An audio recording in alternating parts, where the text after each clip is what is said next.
All right, we're live. Gonna do something a little different tonight. Thanks for watching a VOD. Just warning you in advance. Gonna watch a Asmongold video and just kind of talk to the community about it. See what people in chat think. I thought it was a really interesting video. I watched it earlier. It's not like a reaction video or any shit like that. It's just every once in a while it's fun to look at those videos and talk to somebody about it, right? So, and you guys are just somebodies. I know this song is probably pretty loud right now, but it's awesome. Hey, Chaz Solo. Chaz Solo. Antref. Hello. Code and Caffeine, welcome.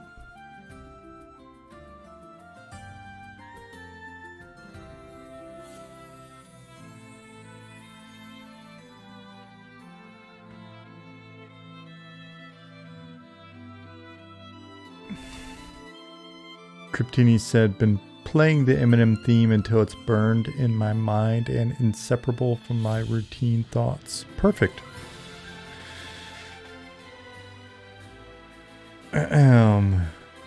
That means Robert's magic is working.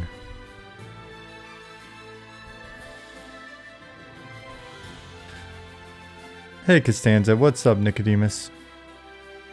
How do you like this tiny little goblin camp out here?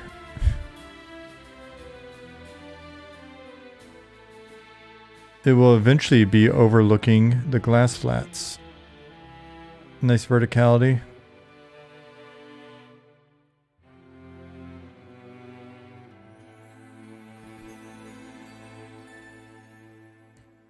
Hey, Talet. What's up, Zukin? Darget, hello. Bilbo.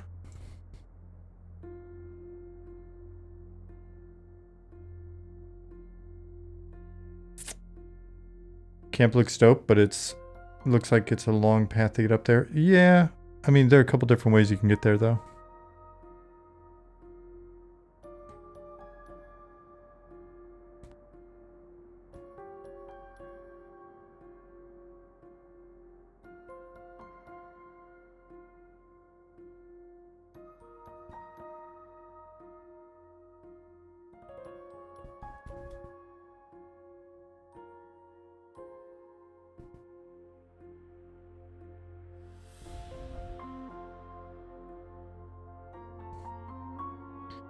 I was talking to Simon yesterday, and while I was talking to him, I was trying to imagine what it'd be like to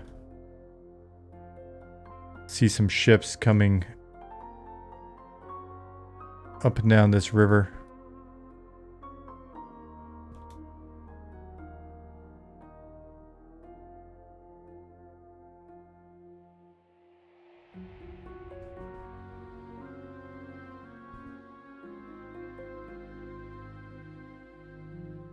This zone is dense with content, Tannhauser. There's a lot going on here. We were having that discussion. I mean, because there's even some stuff you can't see right now, right? We were having that discussion recently about content density and what's good and what's appropriate. And every zone's going to feel a little different. There'll be different zones with different amount of content or different density naturally. I mean, you guys are used to that. Liz Biscuits, what's going on? Dargeth said, haven't caught a live stream forever. Feels like coming home. Oh, that's very nice. Welcome. Everybody knows your name.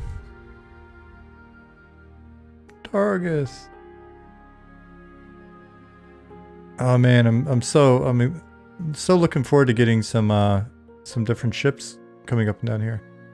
We've been talking about a little bit of some stuff with just some ideas. We'll see. Some ideas with player some player control or ownership of some of these ships as well.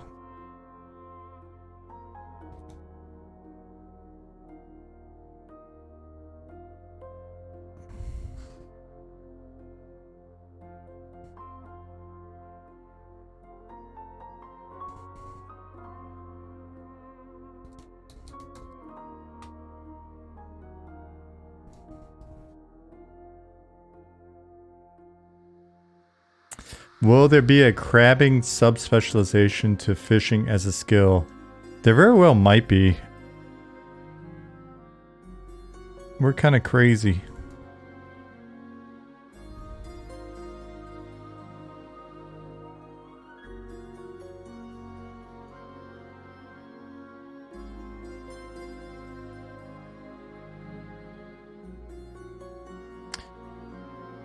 Kimber said she's still got minor death allergies, but almost better.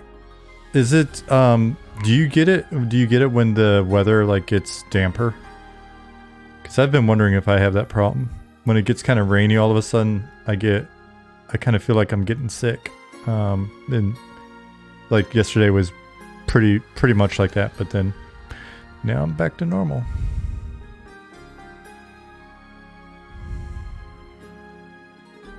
Guys, you don't understand how excited I am for rivers. Just big old rivers.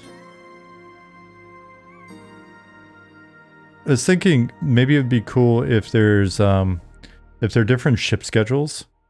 And so like maybe, you know how when you're playing EQ you had to wait on the ship? I forget what the actual timing was on the ships. But imagine there's a ship that takes you from Night Harbor upriver to another city.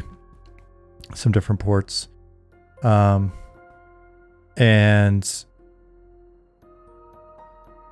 it only comes like once every game day or once every other game day.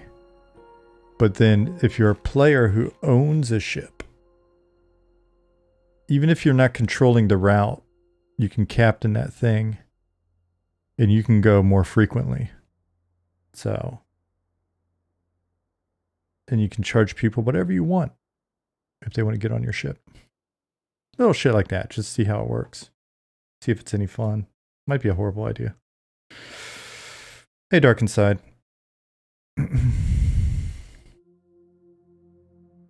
You met a lady? A lady! You got a date tomorrow with her. Player. What if mobs can attack the ship while in transit? Yeah, what if? What if you're trying to take the caravan through here and there's a dragon that could be in one of these zones? Oh no, the dragon's up. We can't take any caravans until someone does something about it. Yeah, Dargith. Thinking some stuff like that. We've got Navigator trade skill, I think.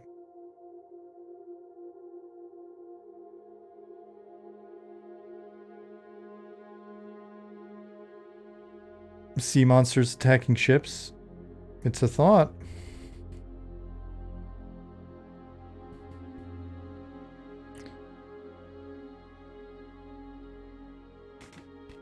So today I want to watch a video with you guys. I'm in here for now. While people roll in, but I want to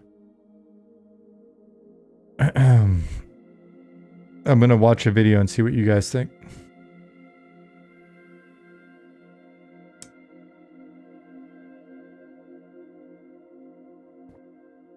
There are well, I mean, we want to do underwater zones. We don't have like firm plans for certain underwater zones at the moment, Costanza, but and we want to have underworld water zones. Have rivers and seas and lakes in the deep.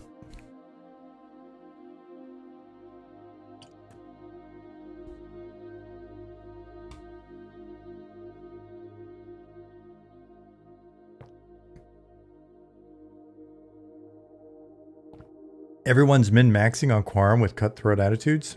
I've yet to run into anybody mean on Quorum so far, but I'm also only level 6.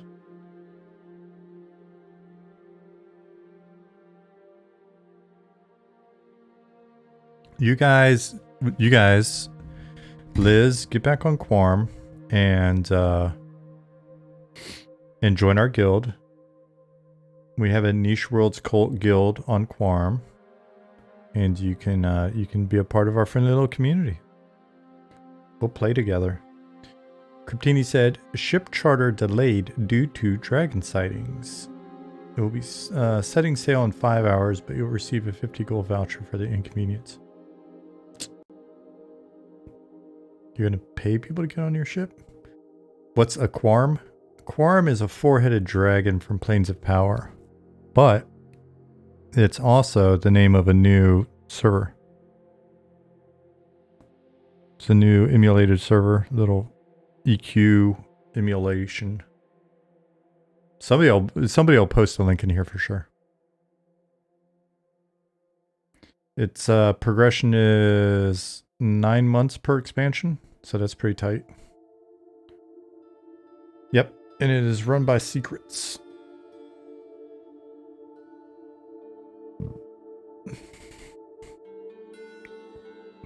Yeah, the janky mouse is tough, but I'm having fun. I just haven't had a ton of time to do it. Got a lot of shit going on right now.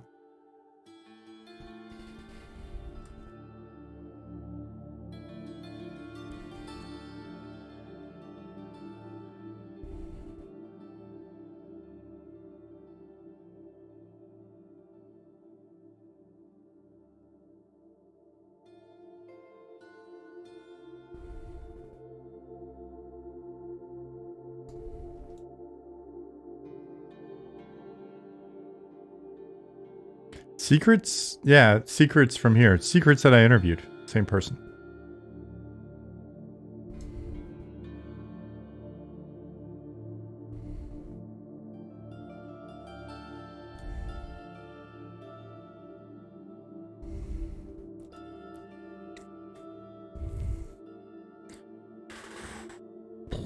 I got a haircut today, but you can never tell because I'm always wearing a hat. But at least the sides are cleaned up.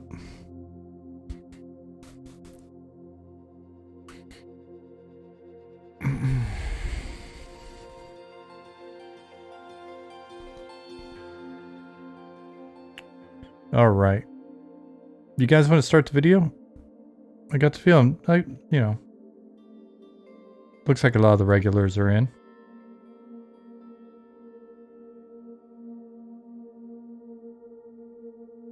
Got popcorn. I'm jealous. What's up, Chinny D?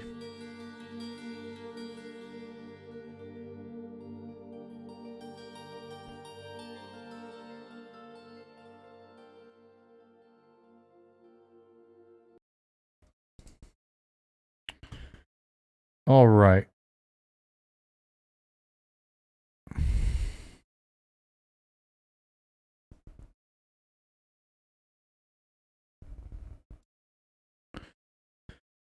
Have you guys seen this video before?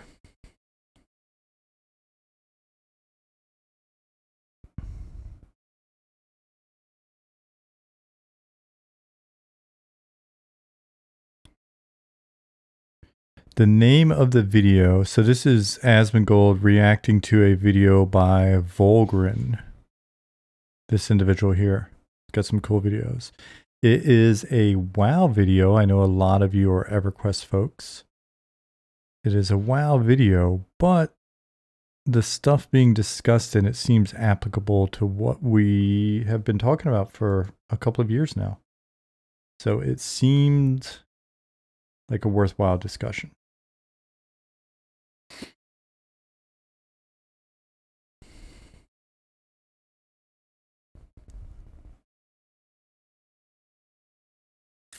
Liz said, did the WoW beta and loved it, but it just didn't have the depth and joy EQ did.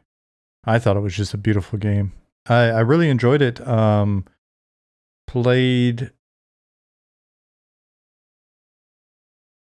Really enjoyed the initial release.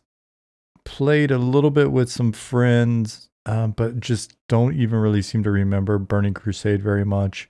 And then played a lot with a Sony guild for Wrath of the Lich King.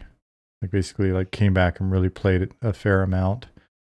just so I could hang out with the folks at Sony Online and their spouses and stuff. There's a little guild there, so I got to see more of the raids and stuff like that. And yeah, I thought WoW was very pretty. It felt really kind of tight, but then it felt too systemic compared to EQ, and it just didn't feel like, it's fun running around doing the quests and stuff, but it just didn't feel like I was as likely to find some weird rough edges or weird bugs or weird camps or any of that shit. So, it felt like there was something missing. It felt less like a virtual world than EQ did to me. But it felt like the future. You know what I mean? Like it felt like the future. Jason's, thank you for the follow. And it looks like the follow thing's working again. Great. Maybe I did fix it. All right. So let's watch this. I'm going to say in advance, anybody that's seen me watch a video here before, I'm not a professional content creator. I don't do any like actual true React kind of shit. Like this is just something that would be a thing that watching the video here is like watching the video or talking about a video with the team and stuff like that. It's just it's a thing we'll do together. And it seemed like a good source of discussion.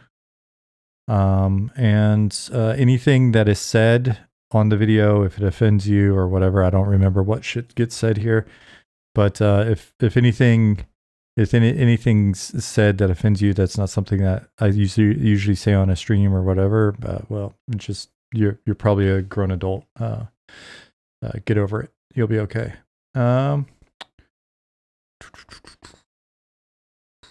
Okay, I think my biggest issue with WoW with this was the slot machine drops. Cannot remember any loot drops worth mentioning. Yeah, it wasn't like it.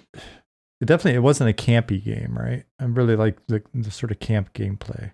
I can remember so many camps, but I can't remember very much in that regard, if anything, from like WoW. But make a shocked face so we can make a thumbnail.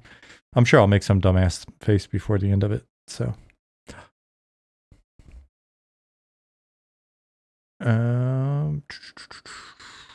okay, I'll hit play. Classic World of Warcraft, you quickly learn that people can't help but compare the classic game to the retail version of modern times. Naturally. In my experience, this behavior only increases in frequency and the intensity of the reaction when there is either new content released for either version of the game, or more often, when one version of the game can you guys hear it well enough? Failing. This can be difficult to manage here on YouTube. When is it not? After all, whilst I pull no punches when it comes to sharing. It's still a bit quiet. Let's see. I've got this cranked all the way up. And I've got the mixer here cranked all the way up.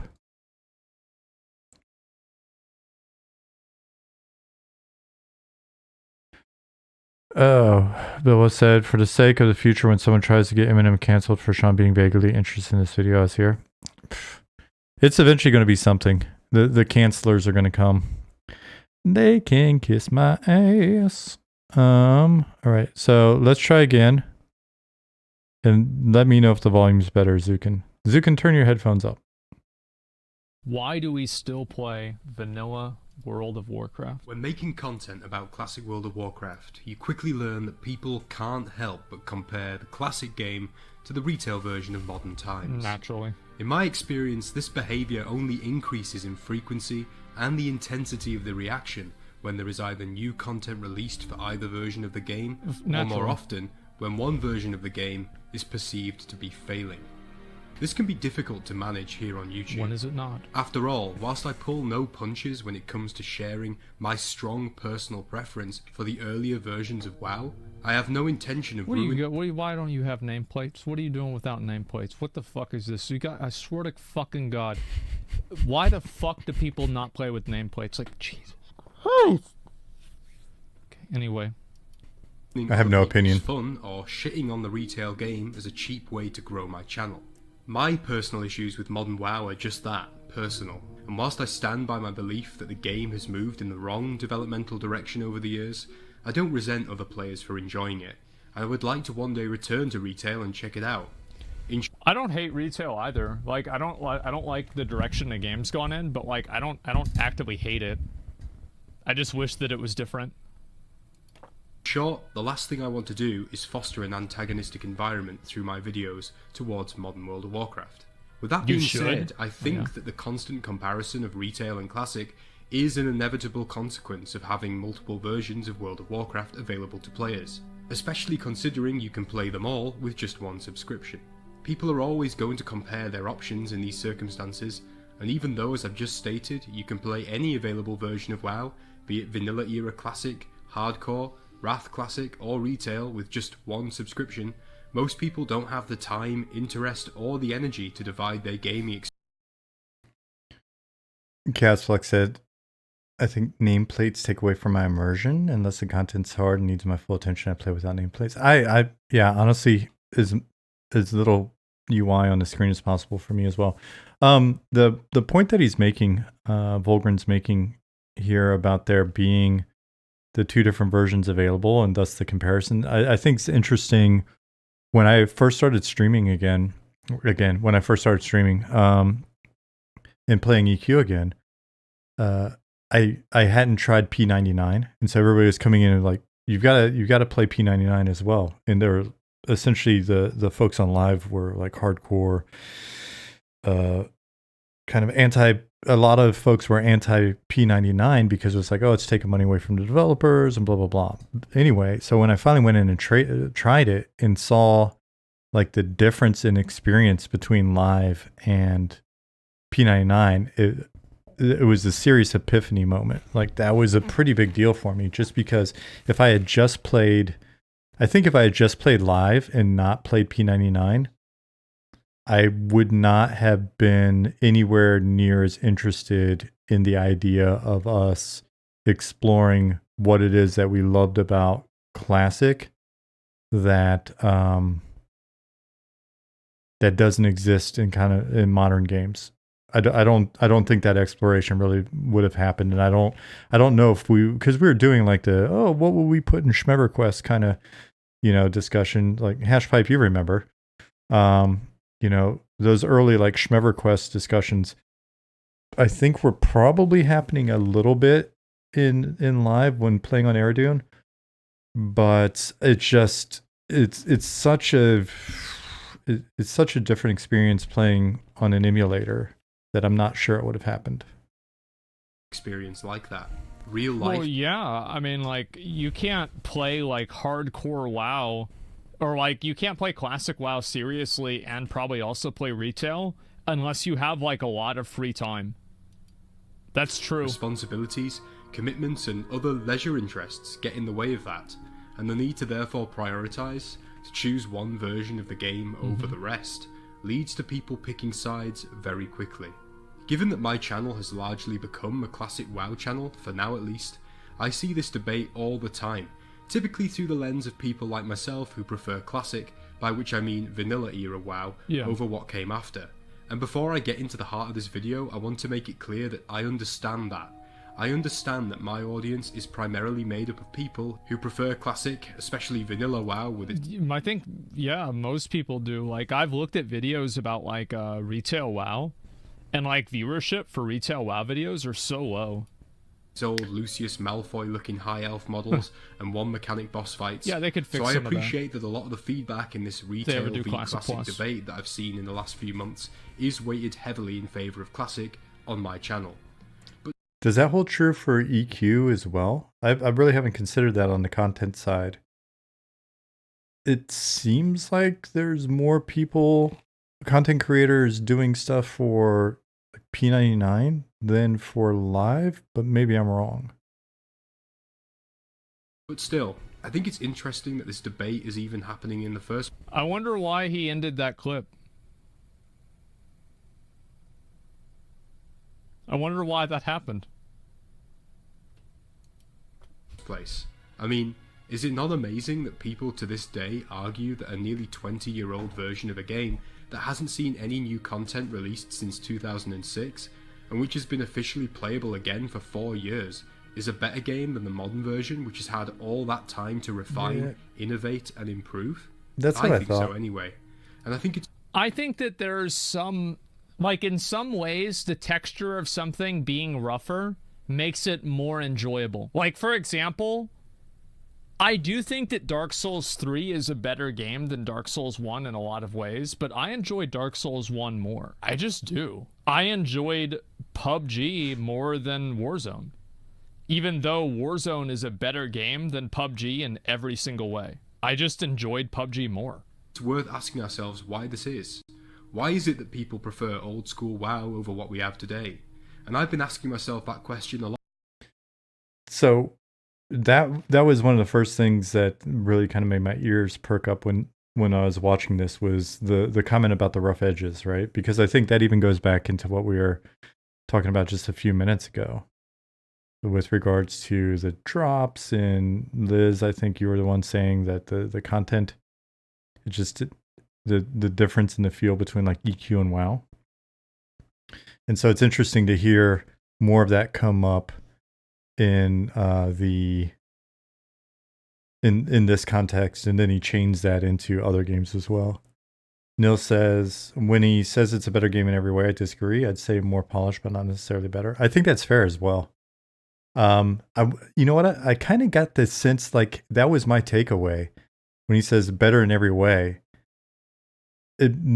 I think my brain went to the same place you're going right now, which is like better in certain subjective ways, but not necessarily better. Otherwise, we wouldn't be talking about it, right? So it's like, yeah, maybe more polished or more mass market friendly or whatever, but not better. If it was just better, then we wouldn't be talking about classic in this case, or we wouldn't be talking about, you know, P99 versus live or whatever. So a lot lately as I've leveled my rogue through old Azeroth and interacted with so many other players.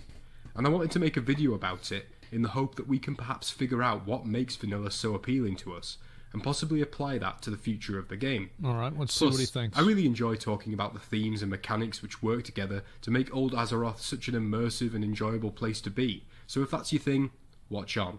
I think if you were to ask 100 classic players why they prefer their version of WoW over retail, you'd likely get... because they suck at the game. That's why, obviously, right? That's clearly why. They're just old, bad boomers that can't handle, you know, a spell with more than a 5-second reaction time. Yeah, they're just old men that can't keep up. 100 years. So, yeah, I laughed when he first went off on that one. It's still perfect. All right, does that how many of us does this describe when we're talking about gameplay and shit? How many of us does this describe? Like, I'm gonna fire it again. Hash pipe looks guilty. All right, before I hit play, Liz says, define better. There maybe more so better, bugs fixed, so better, but when WoW forced to pass rather than allow you to pick, started giving skills for free, whereas before you had to earn your skills. Yeah. So I don't think, like I said, I think better is just, it's pretty loose there. What's going on here? Come on. Is why they prefer their version of WoW over retail. You'd likely get... because they suck at the game. That's why, obviously, right? That's clearly why. They're just old, bad boomers that can't handle, you know, a spell with more than a 5-second reaction time. Yeah, they're just old men that can't keep up. 100 unique answers. But Definitely the central me. theme would remain consistent, and it's why I prefer Classic 2. I feel I think I can summarize it in one word, in fact. Adventure. Let me explain. Okay, yeah, You see, I think that this all comes down to the developmental direction that Blizzard took WoW in after Vanilla, compared to what inspired its original development. Vanilla WoW is at its core an online adventure role-playing game. Yeah. The focus is on making your own specific character based on the aesthetic and thematic preferences you have in fantasy games. And I've always felt like I didn't like how in Wrath of the Lich King they started this. how the character's narrative is decided for them.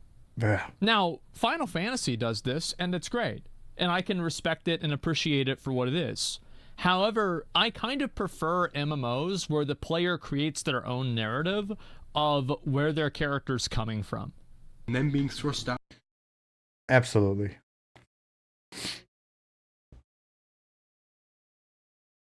First is still talking about boomers. Youngest boomer is 57 or so, so I have to imagine a bulk of the audience that gets labeled boomer nowadays actually Gen X to old millennial. Yeah, I whenever I hear boomer, I just assume you're talking Gen X.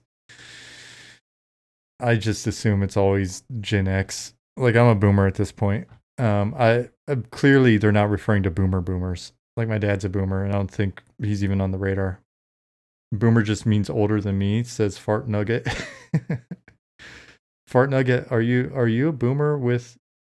For some reason, Fart Nugget kind of sounds like a boomer name. Matto says, adventure is why I wanted to give P99 a shot recently after I played EQ as a little kid. Never played WoW, but lately I kind of just want to give Classic WoW a shot for the same reason. You should, and then compare them. I'd be curious to see your take on the difference.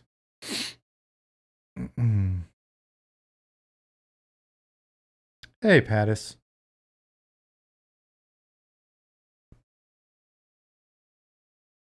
Characters coming from. And then being thrust out into a truly massive, vast world with an equal level of depth to explore on your own terms. Yeah. You feel like a drop of water in an ocean, not just because of how big the world is, but also because of how many intricate systems there are for you to delve into, and the presence of many other players of all levels that you see out in the world. The focus is on creating... I think that's actually another really big reason. It's like another one of those, I think, like accidental geniuses of Classic WoW, is that a lot of zones have reasons for for higher level players to go back to them. Like, for example, you have people that are going to kill Morlatum or they're going to kill Morbent Fell in Duskwood, and you're going to see regularly people that are like level 40 maybe, right? Level 40 or level 35 in Duskwood, and it's like, oh shit, like I'm going to get there one day. And you go to Westfall and you see like a level 60 riding through Westfall because they're going to get the buff from ZG. And like you're always seeing those players that you can aspire to be like. And I think for new players, that's actually a really cool feeling because it gives the game a scope and like a depth to it that a lot of MMOs don't have. And so that's something, I mean, we've been talking about nonstop, right? Like, even in our city design and trying to have players always come back to the cities, having cities actually be places where people from opposing factions can come and fight. You know, it's kind of like when you're in Freeport as a new player and you see a Lucan group forming or somebody's, or they're you know, pulling Lucan out into the newbie yard. That kind of shit's just, it was really, really cool. So we've leaned into it heavily in you know, talking about how we want to approach content. We were just in Sungreed Strand and there's a hell of a mix there. So, hey, Justin. Hey, John. Chaos Flux says, with regards to adventure, WoW changed from you being an adventurer to this grand hero trying to save the world. No matter if you started the expansion as a new character or not, you're called a hero trying to do these game world changing quests. Yeah, it's very narrative driven, huh?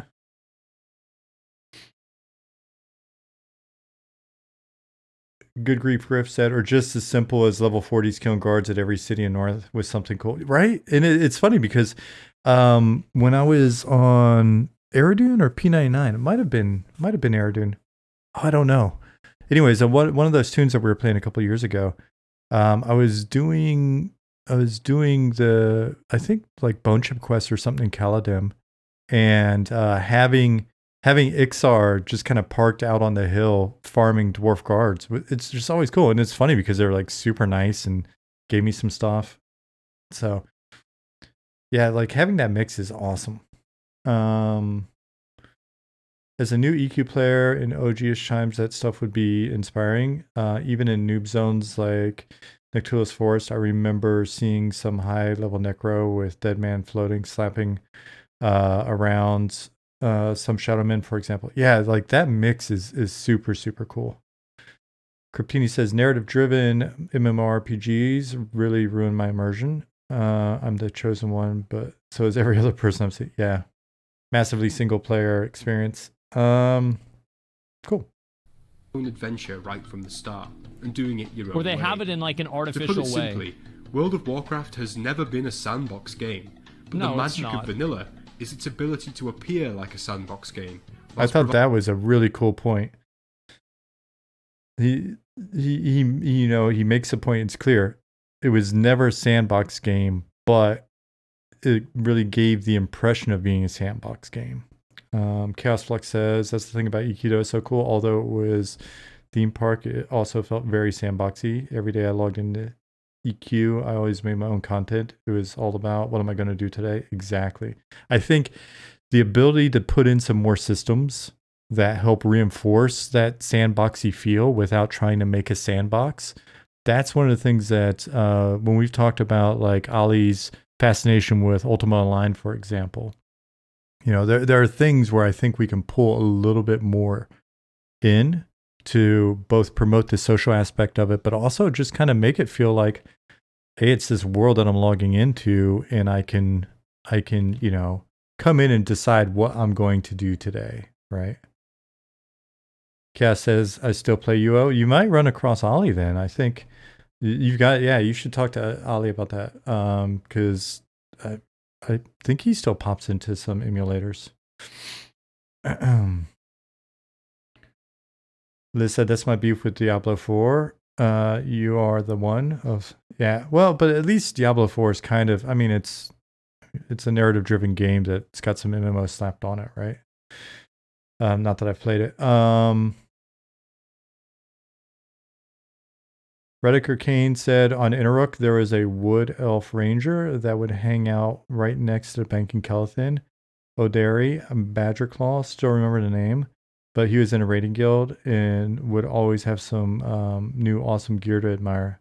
That, yeah, just inspecting people and seeing them with that shit, super cool. It was funny, I was in a raiding guild. I started on Innerrook and it actually got my character transferred to 7th Hammer when I got on the team, or as I was getting on the team, so I could play with one of the other designers in his guild. But I was in a mom and pop guild on Innerrook. But yeah, on 7th Hammer, I was running around, and it was kind of cool because you would see, I saw somebody with like, I think he was emulating like having a Bach and a Sod, but it was something else. Like, I don't know what he was using for the Blade of Carnage, but he had a mod rod in his other hand. It was kind of cute. It was like he was LARPing, being a high end character. Scott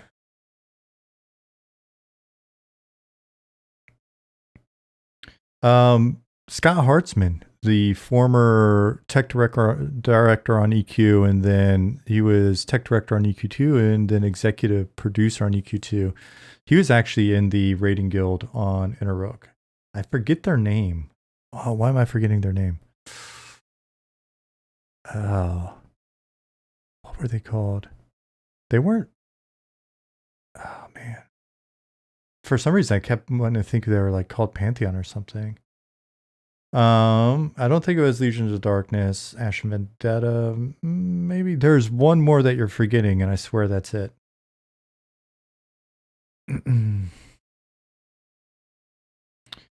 Any type of system to allow players to better integrate with the game world, like it's being able to own something like property, a ship, a guild, goes a huge way in making parts players feel like a resident, not just a visitor. That's a Cryptini. That's what we believe. So we're hoping that the work that we're going to be doing on that stuff will pay off. All right, I'm going to go back to the video. Providing a satisfying, clear path of progression for your character.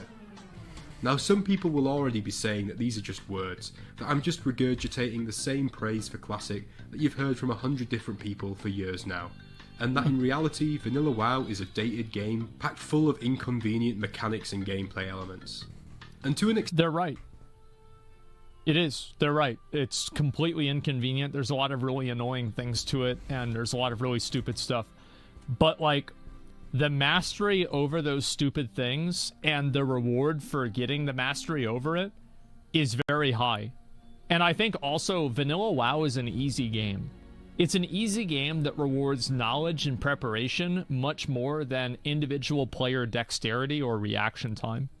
And because of that, it has a different audience of people that want to play it, because a lot of people maybe don't want to play a game that's like super high reaction, super fast paced, like, you know, you've got to be like reacting every second, like Counter-Strike. You know, so he's hitting two different points here that we are always talking about, right? We're always railing on these two things. Matter of fact, I was just talking to one of our new team members about the first point the other day, right? Because as we're bringing him on the team, I really wanted to make sure that he understood why we're looking to push certain friction points and keep them as friction points, right? So I think, where does Asmon say it? Easy game that rewards knowledge, the mastery, gameplay elements, and to an extent, they're right. It is. They're right. It's completely inconvenient. There's a lot of really annoying things to it, and there's a lot of really stupid stuff. But, like, the mastery over those stupid things and the reward for getting the mastery over it is very high. And I think also vanilla WoW is an easy game. It's an easy game that rewards... Yeah, so that's the thing we're talking about. This is integrated in everything we're talking about. Itemization, inventory, weight, stamina, freaking dark being very dark and you needing light sources, right? These are all these problems that we're posing. I think it was Super Bits and Bob who had mentioned in one of his videos months and months ago, just the way he saw that the thing he liked about early EQ was that it posed all these problems that you could solve in any number of ways, right? Because it's like, okay, it's dark as shit in our game. Cool. Well, you can get a light source. You can, if it's just you're outdoors and maybe it's a matter of timing, you know, go do other shit and then come back out and adventure during the day. You could get a buff applied to you that gives you like temporary infravision or something, right? But there are a number of ways to deal with that. Group with somebody that's got a light source. So it's like treating each one of these inconveniences as something that you can eventually surmount with enough effort. You put enough time into the game. These are all things that we're intentionally putting out there with an understanding that you'll over time be able to chip away at those things and feel like there's something more to your progression than just bigger number, if that makes sense. And then this next part is a separate point, but it's still a point that we hit on regularly. Towards knowledge and preparation much more than individual player dexterity or reaction time. And because of that, it has a different audience of people that want to play it, because a lot of people maybe don't want to play a game that's like super high reaction, super fast paced, like, you know, you've got to be like reacting every second, like Counter-Strike. You know, they want to play a more laid back game where they can just like learn and gain knowledge, and that knowledge is power in the game. It's like D&D, yeah, something like that. So, yeah, I think that kind of stuff is amazing. Yeah, they want to smoke while I play. Yeah, exactly. There it is. I want to smoke while I play. It's literally that simple. It's not people that are like... It's not that they're bad at video games. I want to smoke while I play. I think... because I think we used like the lineage example early on, because I used to hear so often at like the PC bongs that it was like you need to be able to play with one hand so you can smoke with the other. And we've just been calling it like the game sandwichy. It's got sandwichy combat, right? Like I can eat a sandwich with one hand and play with the other. I forget if we came up with sandwichy just so that we didn't have to say smoking. I don't know. But yeah. Like a lot of these people are probably good at video games, but they don't want to have to be good at video games for 8 hours a day. They just want to play a game and chill. Just want to play a game and chill. With that. Absolutely. Vanilla is full of inconveniences, but I personally think that's partly what makes it so good, especially in comparison to the increasingly streamlined, stripped-down game which came later. I mean, think about it. Getting your first mount at level 40 only feels that so was my great mount. because you've spent the last I got that 39 levels running around a massive world at a snail's pace. Getting your hands on a sweet Well, weapon. and it's also like that mounts were really expensive. So like being able to afford a mount was a really big deal. Like just like for example, like I remember like getting your first mount was like huge. And I remember for me, I hit level 40. I said, fuck the mount. I'm not going to buy the mount. I'm going to spend all of my gold on plate armor. Yeah, it might take me longer to get there, but fucking goddamn it, whenever I get there, I'm going to kill everything. And I just walked around, but I had full plate armor at like level 41 in vanilla WoW.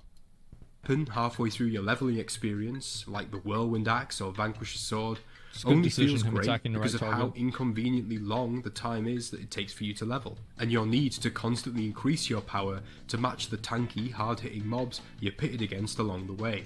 Yeah, vanilla WoW leveling is very hard. And it's not hard like skill-based hard, it's just hard numerically. You take a lot of damage, the mobs do a lot of damage. You don't have tools to solve every problem the mobs give you. And because of that, getting upgrades, and it also is really long.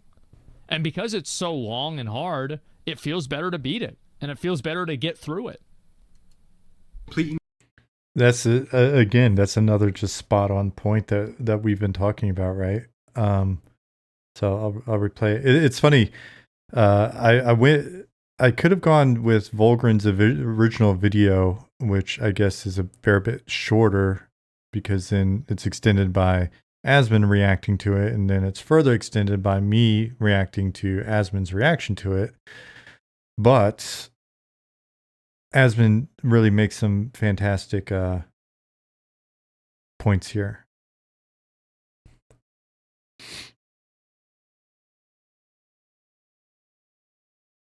Oh shit! What did I say, Bilbo? Did I say something about? I said something about length, didn't I? Because you're making a girlfriend joke.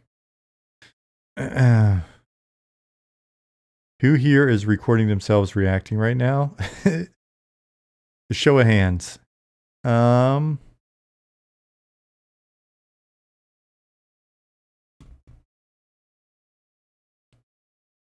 is the king of making a 10-minute video into an hour stream content. I'm trying to. I'm riding on those coattails. If it's long and hard enough, you feel good when you beat it. Rediker Kane.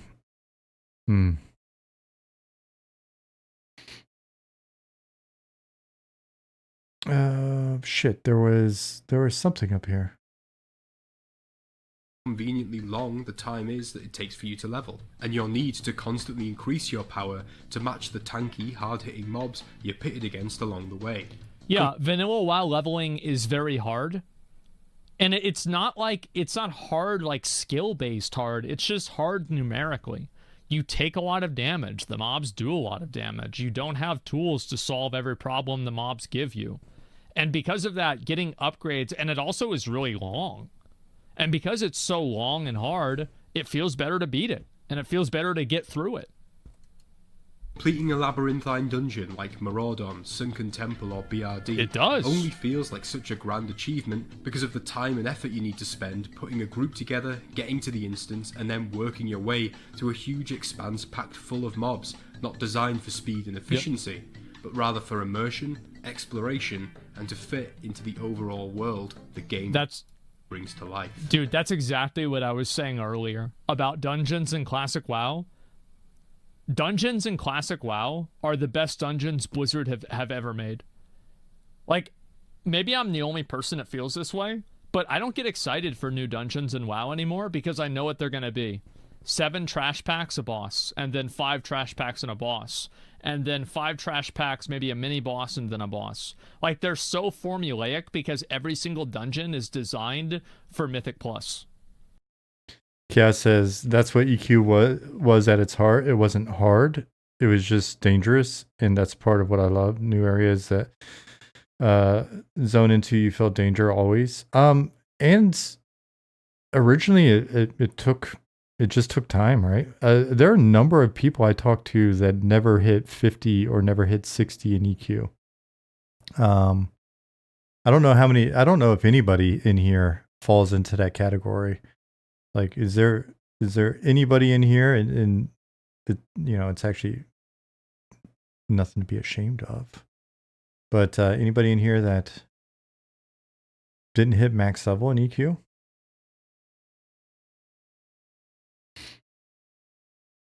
None of you are going to admit to it, but okay, a couple people did.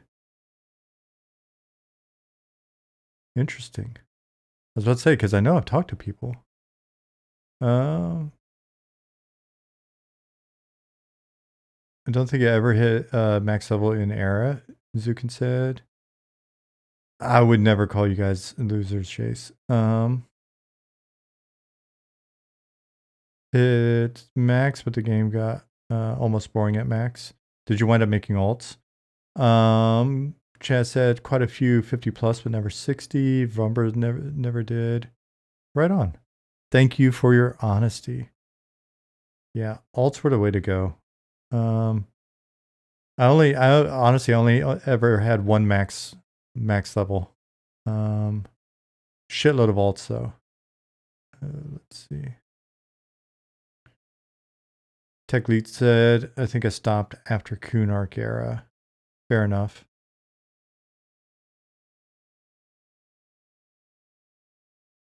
Clism said several level 34s on P99, alcoholic, but never max level. Yeah. There's something about hitting like the 30s. Never made it past 43 high elf cleric, essential plays. Right on. Chain D said in the original EQ I didn't even make it to 20. Oh, wow.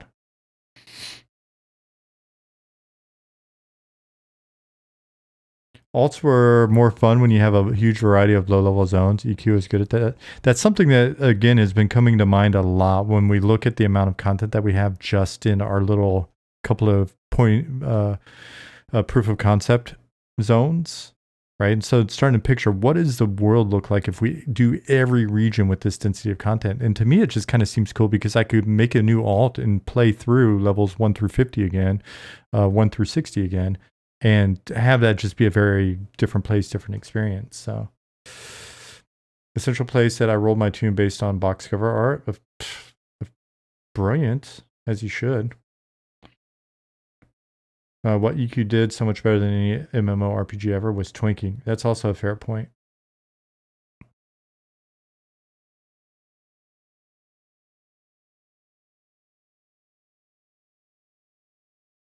One of the big joys in EQ is no two tunes have the same experience, unless you really, really want them to, right? But that's your choice. That's part of the fun. It's so boring. In short, like any great adventure, vanilla constantly throws inconvenient problems your way. BRD is the best engine engine ever ever made. made. Solutions, and it does so in a way which feels consistent and authentic to an actual virtual world. There is no cutting corners here, no skipping the queue. When you play the game, you are logging your character into what was designed first and foremost as a world, not a series of game modes tied loosely together in an open environment. Yeah, you're going from menu to menu in order to play the game and level your character up. There's no menu-based gameplay in vanilla. I think that's a huge thing. And also, like, I'm not sure if he's going to cover this. I think another big deal about vanilla WoW is that your progress, like, stays the same. There's not, like, a seasonal battle pass that, oh, well, I'm level 43. I like the fact that Vulgrin basically describes it as you're logging into a world, right? It was when I was on the EQ team, we caught a lot of shit internally because at the time they were working on Star Wars Galaxies, and so like if you look at UO and you look at Star Wars Galaxies, those are more they're sandboxes, so they feel like virtual worlds. And then everybody was reading Bartle's book. What was it? Is it on Virtual Worlds? I think it's called. What was it called? Creating Virtual Worlds. Anyways, I've got it in storage. I'm trying to remember the name. But so there's a lot of like discussion of virtual worlds. and how EQ wasn't a virtual world, right? But it's funny because as MMOs have progressed, they've become even less and less and less virtual worlds that you can then point back to a game like EQ or Vanilla WoW and be like, wow, that feels a lot more like a virtual world. So it's just kind of funny how the window shifts over time. The Bartle window. 3, and if I don't get level 45 soon, then there's going to be like a leveling change and everybody's going to get automatically leveled up to 45 or automatically leveled down to like 0, like in the same way that other games have like these catch-up mechanisms all the time. Environment like a glorified lobby game. This is what MMOs were retail is a originally lobby designed game. to be. Virtual worlds for players to quest and explore in, where the systems encouraged player interactions, socialization, and your own agency. Where your desire to run a dungeon or complete a quest. I missed that the first time around. I didn't see the EQ clip here in the first one. Interesting.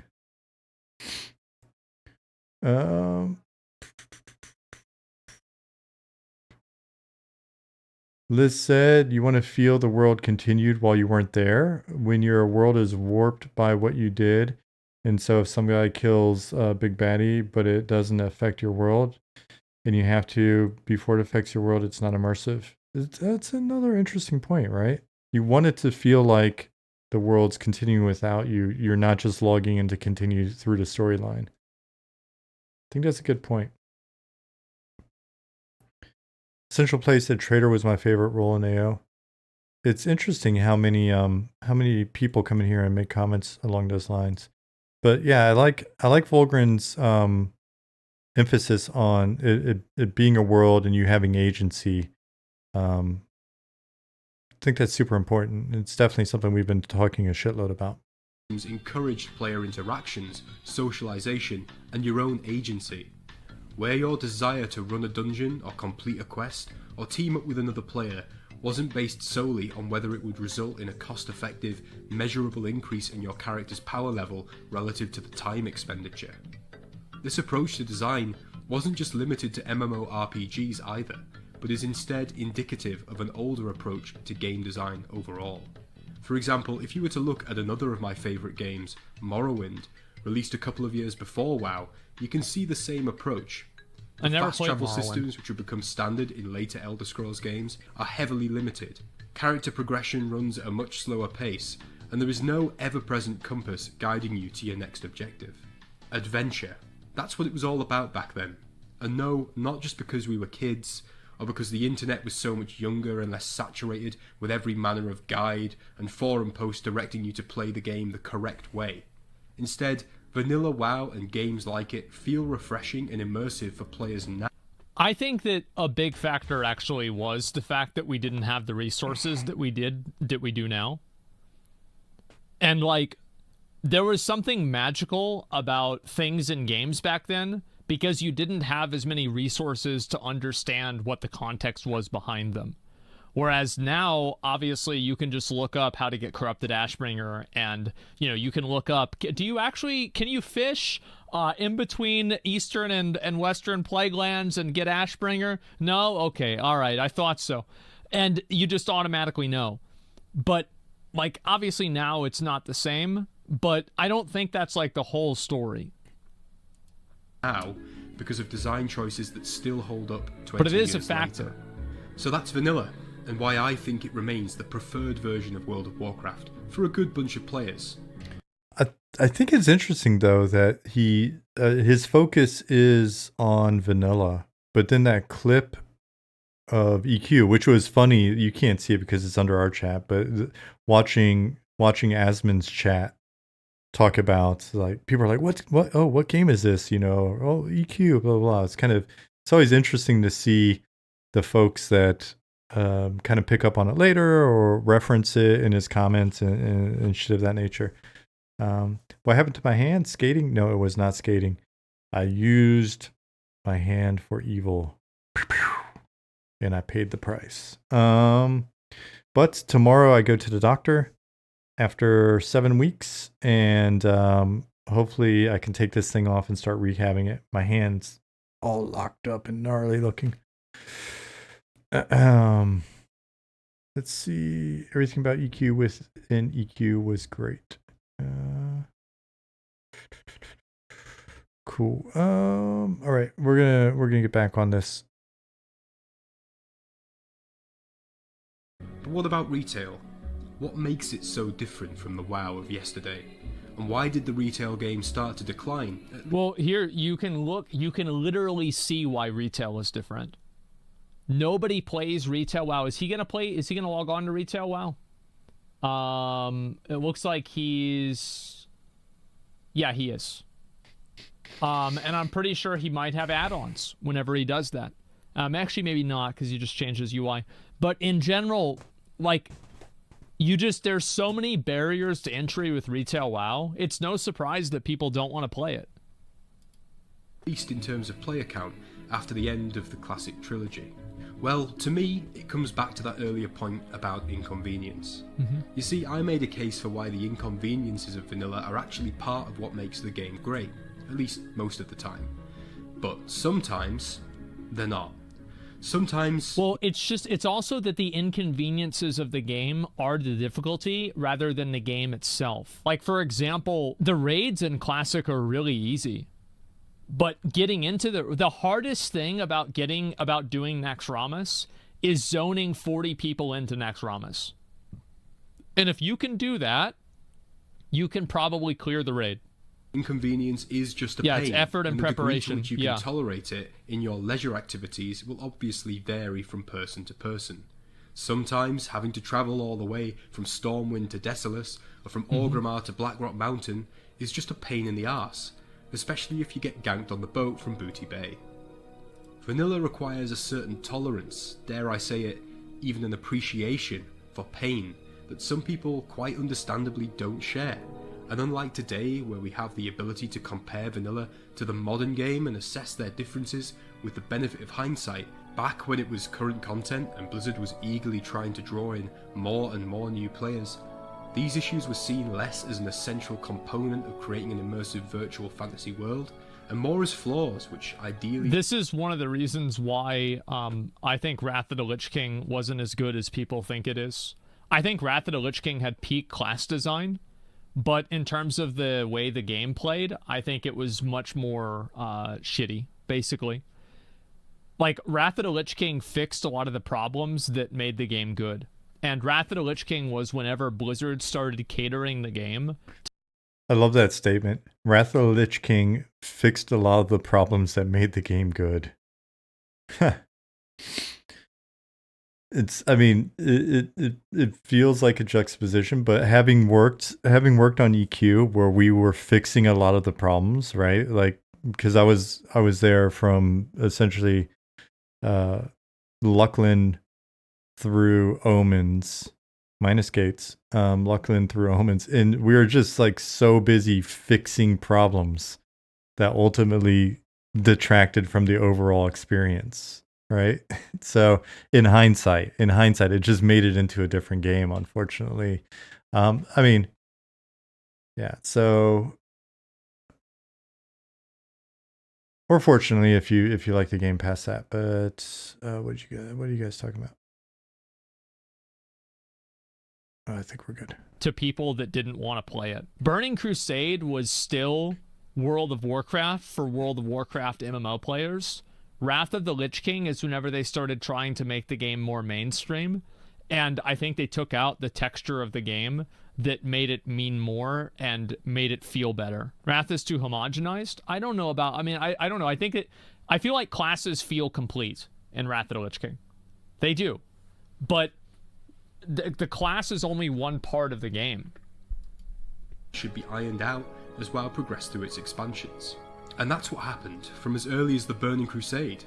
I remember watching Preach's Legacy of TBC video back in the day. Dude, I've watched that video, I'm not even kidding, like 6 times. It's so good. And hearing him justifiably celebrate the practical advantages of quest hubs, which became commonplace in Outland compared to the disparate, scattered nature of questing in vanilla, which would often see you jump from zone to zone, completing a quest or two at a time before hitting a temporary barrier and needing to move on.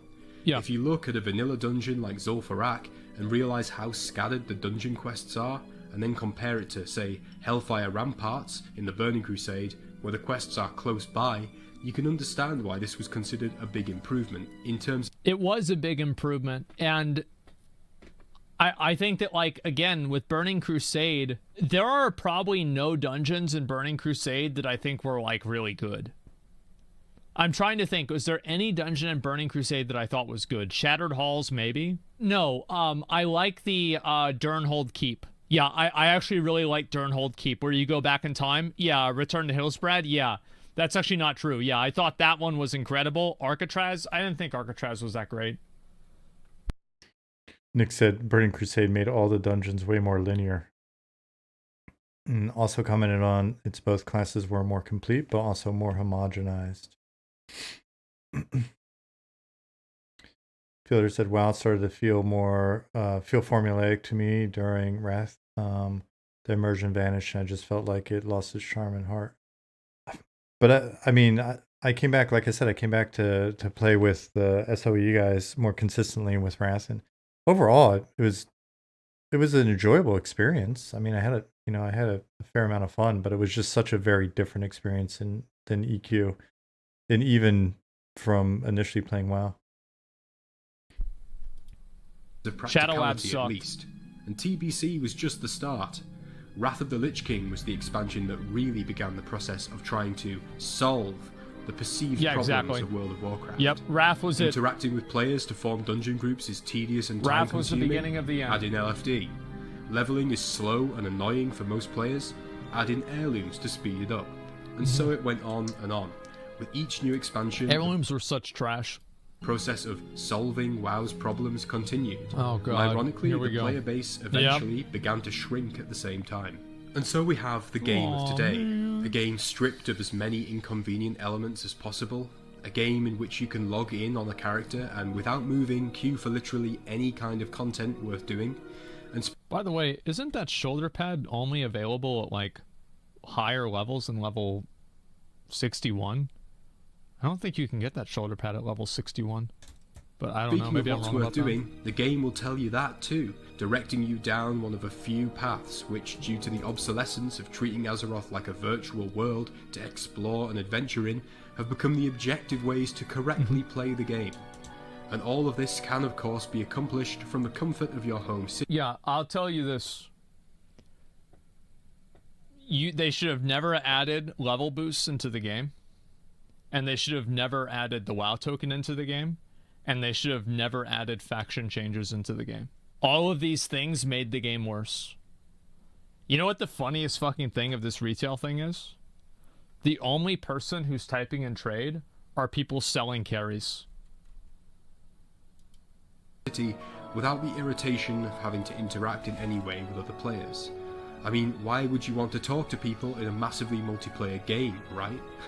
Don't worry about it. You'll not need to speak to anyone unless you choose to say, try Mythic Plus or harder difficulties of raiding. But again, and also, even then, you don't really talk to them. I think also the issue is that Classic WoW made people interact with each other. And I think you need to do that. Because most people that play MMOs, I think, are just kind of like, they just kind of want to do their own thing and not talk to anybody or do anything. They just want to play the game by themselves, and that's it. You have to find a way to get people like that out of their shell. And I remember, like, my mom, who is like one of the most antisocial people I've ever known, she made friends in vanilla WoW, and she never made any friends after Wrath of the Lich King. And she played the game up until BFA. Like, she quit, so she got Pathfinder to get flying in Warlords of Draenor. Then they took it away from her in Legion, and she was like, alright, I'll get it again for Legion, it is what it is. BFA rolls around, they took away Pathfinder again. We don't get fooled again. Yeah, I'm not gonna get this shit back again, I'm done. And that was it. Yeah, enough of that shit.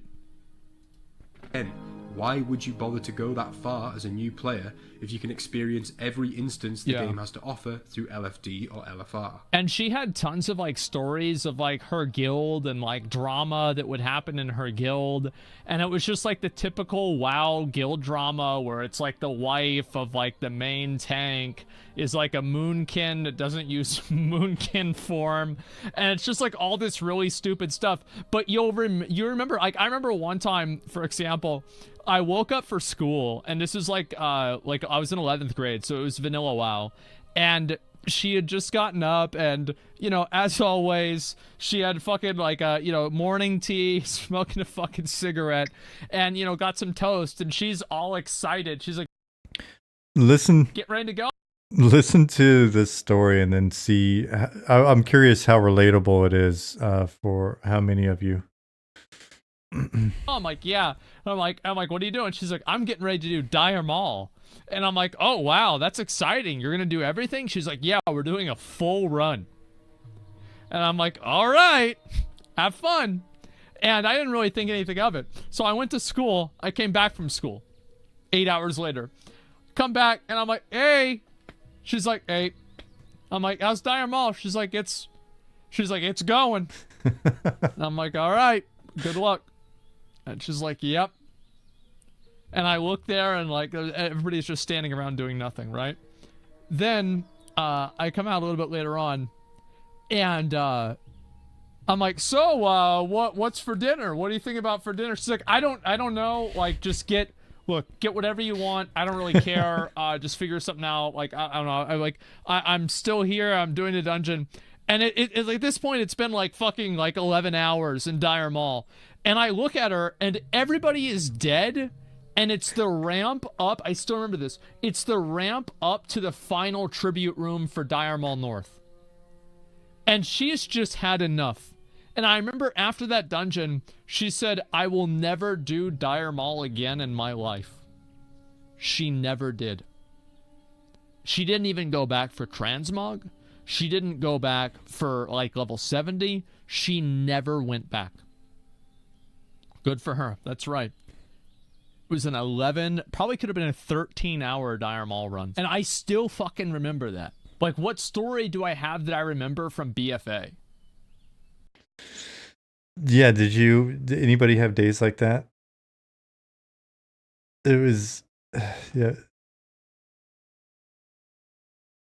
It was interesting both as a player and a GM running into some of those stuff. I was about to say, I remember I remember there was like a collection of smaller guilds who had basically been doing something like a 14-hour CR in Fear, and hit up my guild, and my guild sent a group, maybe 2 groups, to come in and help them get all their corpses and get out of there. But it was just like, I mean, we had long days though. Definitely had a lot of chair time on the weekends. Rediker said early plains raids. Liz Kimber says, sounds like my raid experience. Essential plays 14-hour plus in lower Guk. But was that was just ass time though, right? Like it doesn't count if you're being productive and not just like crying and hoping to get your corpse.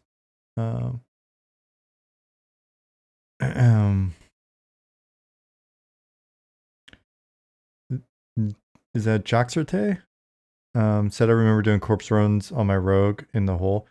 Yeah, that's another thing that is just so cool, is the fact that you could help other people, right? Depending on your class, depending on your guild, or whatever resources you had available, you could actually help people that are having a pretty shit day. Chaos said my horror stories for dungeon involves howling stones and P99. That corpse recovery is insane. Trevor, those 4 to 6 hour original Shuttle-Mans runs were tough. Kobe says, I spent 16 hours in Velks because early Saturday morning I magically got a spot in a frenzy camp, hit 60 and crashed. Yeah, so those are like good days though, right? Like when you get into like that perfect group or that group that's always got somebody coming in that keeps it going and you're just steady grinding. Those are fun days. The not so fun days are your guild's completely, everybody's there, everybody's ready to go, and you wind up like you just completely fucking it up over and over and over again. Those are not fun days. Those are stressful.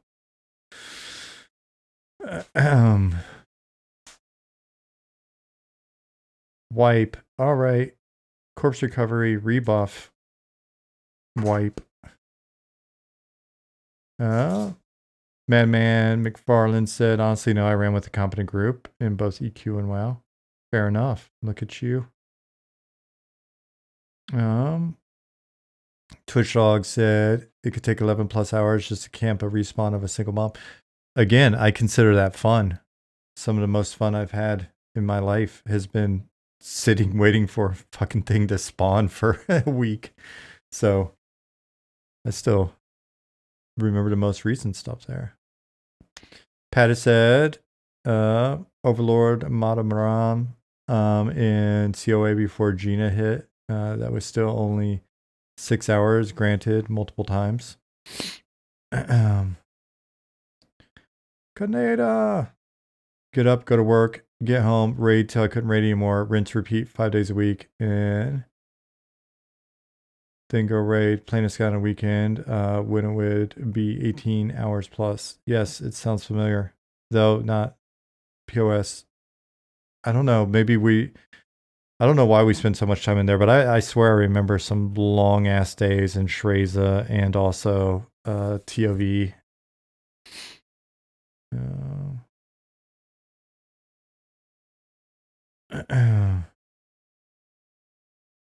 Fielder said, I was the raid leader for a 13-hour fear. Corpse recovery is exhausting. I bet. Like, I've been a GM as well when people were just like petitioning, like begging, like, please, man, like people are quitting, people are going to delete their accounts, people are crying, all of this shit, you know, like, please help us get our corpses. And I'm just like, that's not my job. I can't do that for you. I'm sorry. That'd be breaking the game, but maybe you could shoot a, you know, every once in a while as a GM, I would like hit up, if it was like a mom and pop guild that was just getting thrashed, it hit up, you know, whatever guild on the server and be like, could you help these guys out? They're really sad right now. And it's making me sad. Common conversation back then. What are you guys doing this weekend? Raiding? Anything else? Nope. That's my weekend. Yeah, Costanza.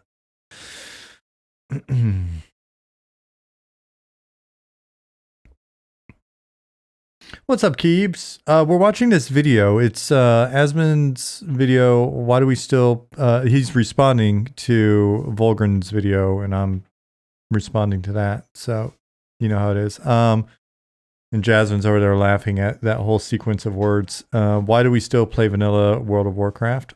And then Asmon's video is Vanilla WoW is 20 years old. Why do we still play it?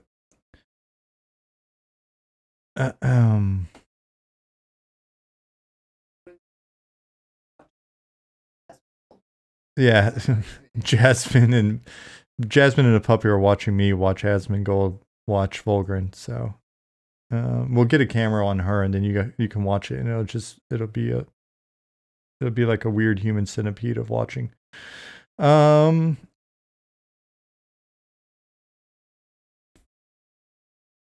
right, let's get back on it.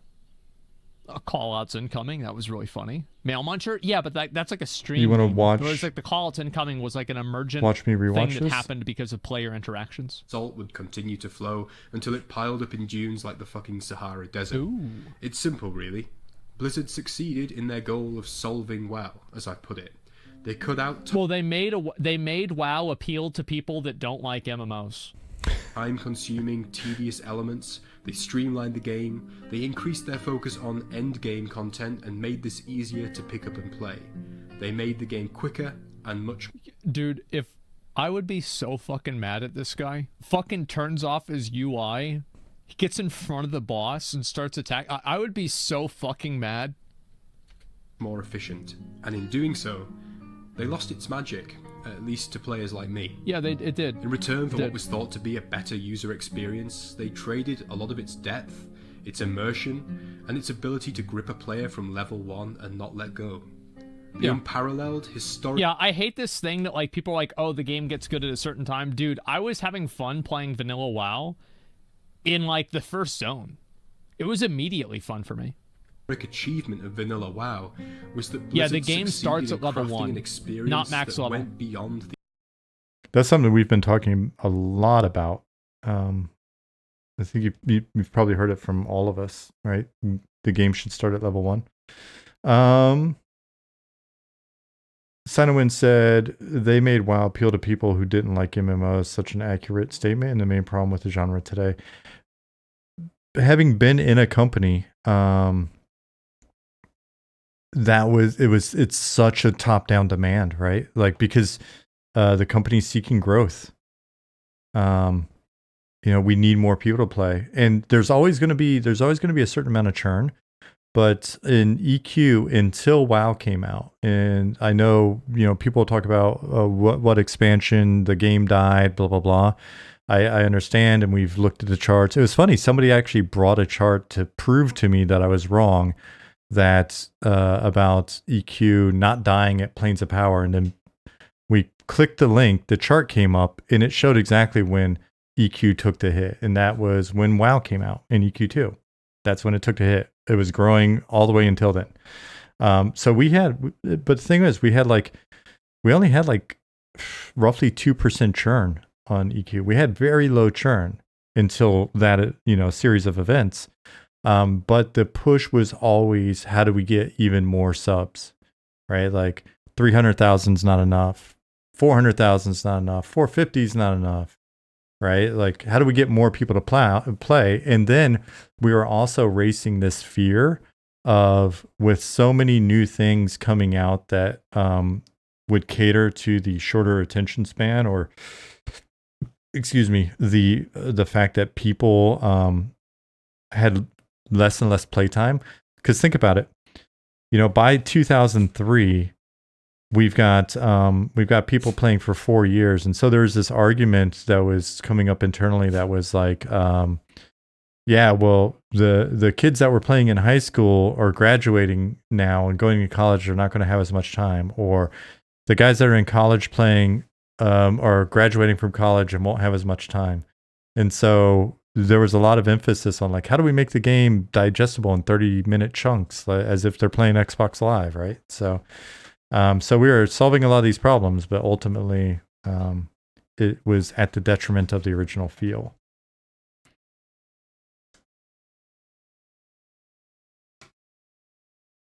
The ordinary feeling of playing a video game. And also, that's what makes it so casual. Because, like, let's say you're level 37, you know what you have to do. Get level 38. So, like, if most people never hit level 60, problem solved. Right. You don't need to add in-game content because people never get there. This statement is amazing. Dude, I was having fun playing vanilla WoW in, like, the first zone. It was immediately fun for me. Achievement of vanilla WoW was that Blizzard the game starts at level 1, not max level. Went beyond the ordinary feeling of playing a video game. And also, that's what makes it so casual. Because, like, let's say you're level 37, you know what you have to do. Get level 38. Boom. So, like, if most people never hit level 60, problem solved. You don't need to add in-game content because people never get there. Brilliant. What are you going to do about in-game? Just not let you get there. World. Vast and seamless, rich in lore that wasn't thrust in your face. Ollie, Nick, tweak the formulas. Make experience even slower. Slower. They can never reach max level. Slower.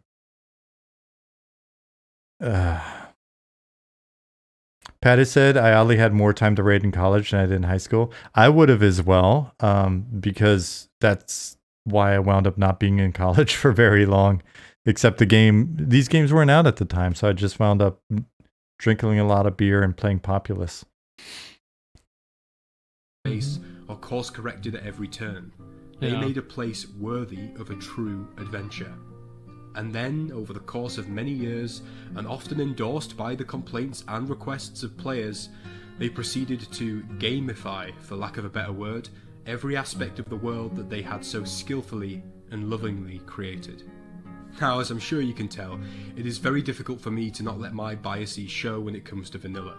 I know there is an equal or even greater portion of the World of Warcraft player base who view most, if not all, the changes made after vanilla with a more positive light than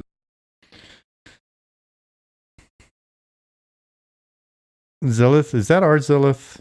Is that you? First time chatter. Hold on 1 second.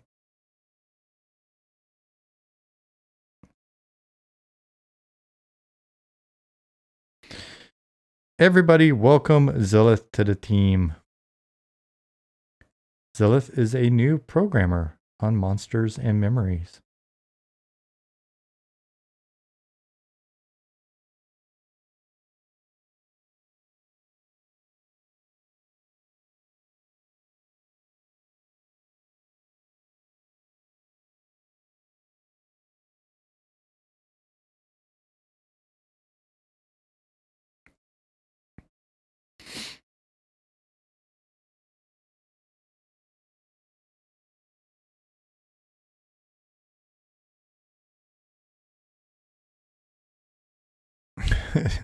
This quote in the middle of the screen.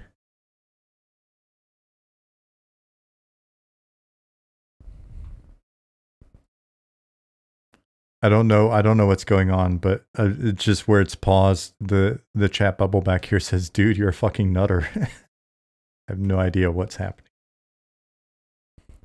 than I do. Honestly, there are some things that were good that were added. Like, I think that, for example, adding dual spec is just better. Yeah, I like dual. I am a dual spec enjoyer. Let's see. Besides that, what else did I really like? Mounts not filling up your bag. I like being able to collect mounts.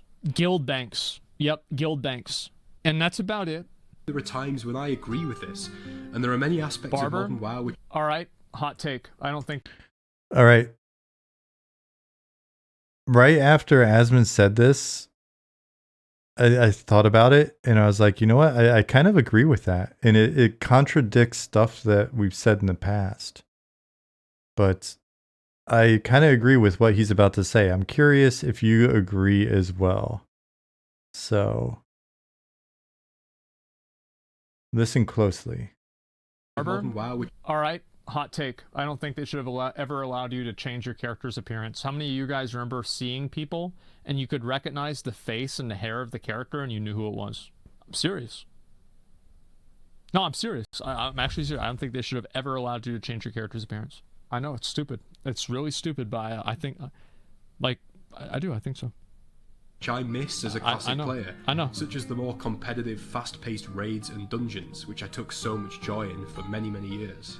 The game, in many ways, isn't so much better or worse, depending on which version you play. It's often just different. But like I said at the start of this video, most people don't have time. If you don't like your appearance, you're 15 levels in, you don't like your appearance anymore, you don't like your appearance, reroll. Is that too far? Is that taking it too far? Rediker?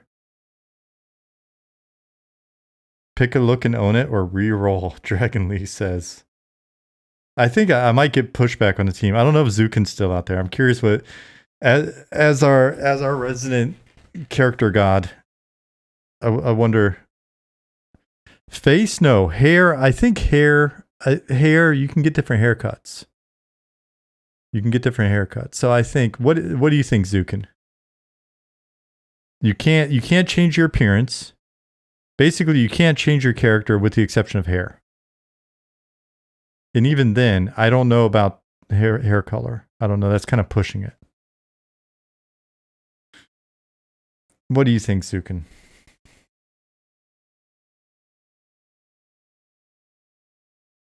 Only exception is Enchanter. Yeah, because Enchanters and Rogues be like that. but rogues, disguises, enchanters, just because, I mean, what are you even?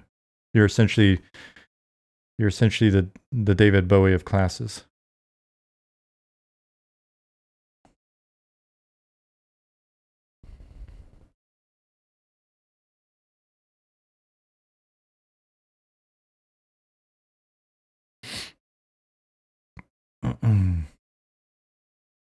I think there's a general consensus in here that haircuts, yes, other stuff, no.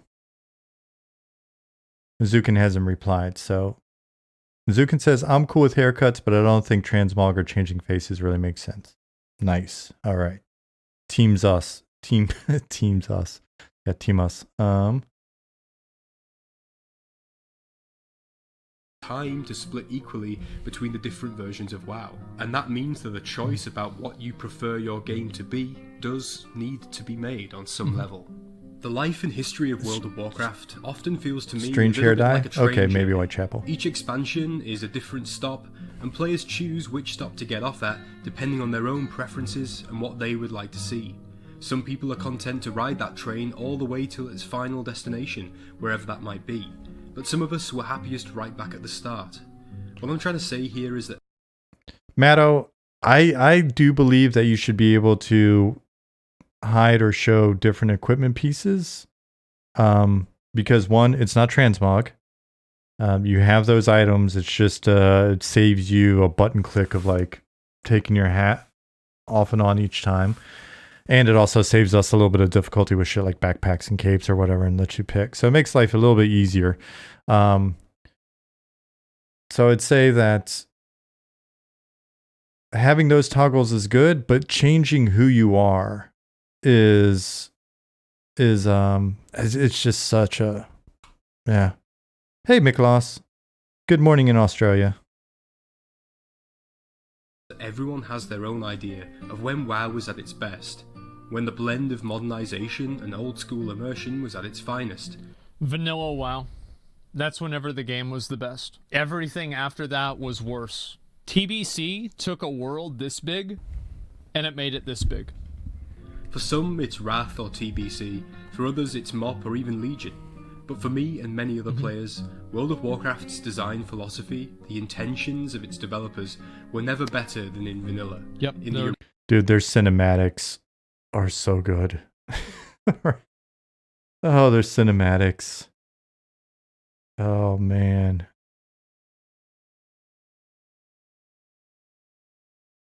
Original world that they designed for us to explore and adventure through. And now, almost 20 years 0%. Later, that remains the case, and it's why to this day, despite its age, despite its inconveniences, and regardless of the lack of new content for it, so many of us look to vanilla era WoW with fondness. That's right. And we're always ready to jump back in. Yep. And I want to talk about ice cream. This is a good time. Ice cream is great. I was here, by the way. This is my first ever BlizzCon. Ice cream is one of my favorite desserts. Personally, I love chocolate, and I love cookies and cream. Cookies and cream is actually my all-time favorite dessert. I got cookies and cream ice cream downstairs. I should get some after this stream. But I understand that for some of you, that your guy, favorite do you hear flavor him? Is vanilla. Dude, this was nuts. Hey this everyone, thanks for watching. I hope you enjoyed the video, and maybe you even agreed with me on this, who knows. When playing old school WoW, I often find myself thinking about what makes it so great to me, and how the game has changed, and these thoughts always ultimately find their way into one of my videos. If you like this sort of content and you'd like to see more, please consider subscribing to the channel, it really does mean a lot to me. Alongside my current fresh playthrough of Classic Era WoW on my Rogue, I have plans to cover some of my favourite events, quests and lore in the game. Yeah, I so if recorded that sounds like your thing, crowd. I you knew might it was want going to to stick happen. around. I've also just moved house, by the way, which explains the pause in the video uploads, but this means that very soon I should be able to finally start streaming, which is something that I'm really looking forward to. Smart. And I hope that you stick around for that as well. But until the next episode, guys, be well, take care of yourselves, and I shall see you in the next video. Bye-bye. I think I can watch videos about how good Classic WoW was every day for the rest of my life, and I will never get tired of them.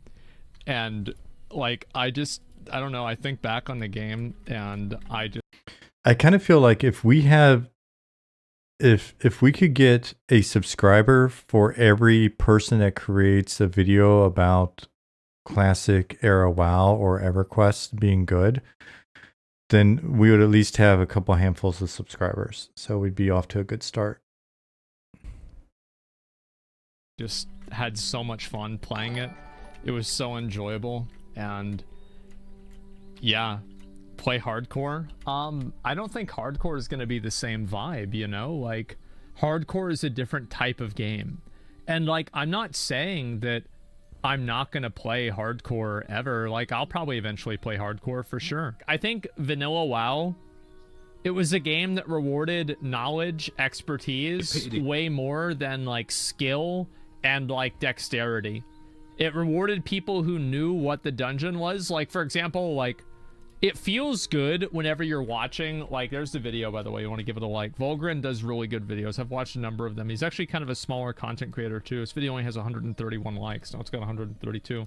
So make sure to give it a like if you enjoyed the video.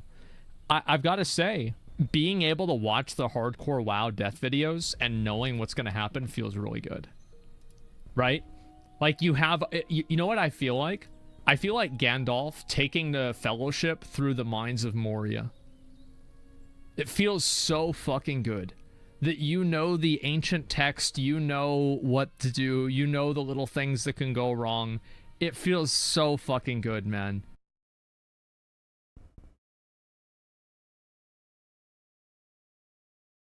Okay. Yeah, that was the video. I really enjoyed that one. So I'm gonna, and I think I've actually watched a couple other videos from Vulgrin that, like, I think Asmon did the Chris Metzen's Return and some other stuff, and I've watched those recently as well. It's nice to have them in the background.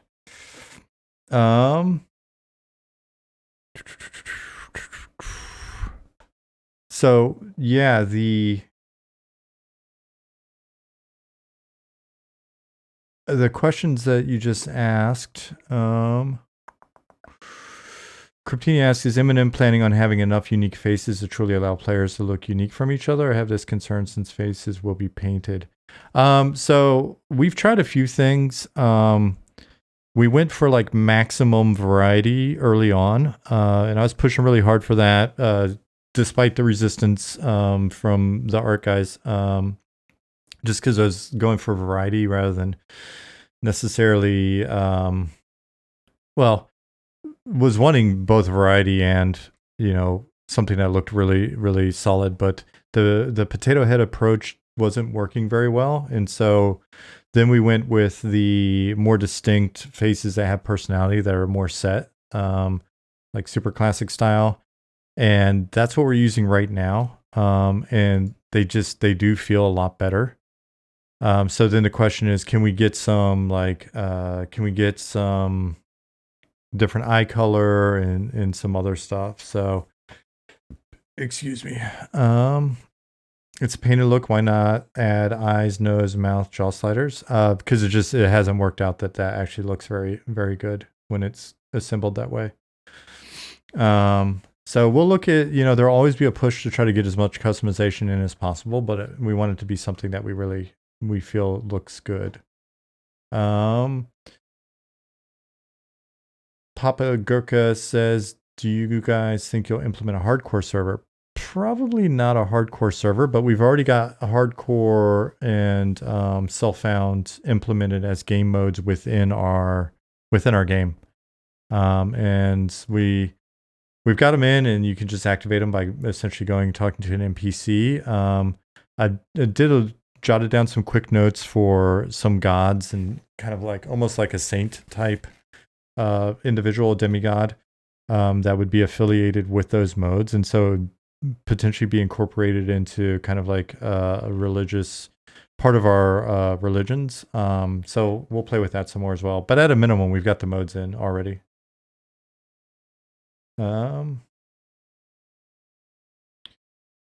Jerrytown says hello from Ramstein. Hi, Ramstein. Say hi to the guys for me. And or do you mean location? Orkish Morkish says, does Eminem have a position statement on multi-boxing yet? Yeah, we've mentioned a position a few times. Well, shit. Hold on one second. Let me turn off aggro. But I think the better answer is longer term. We'll keep an eye on the size of our player base before we go live, and probably do some more discussion and reevaluation as we get closer to live.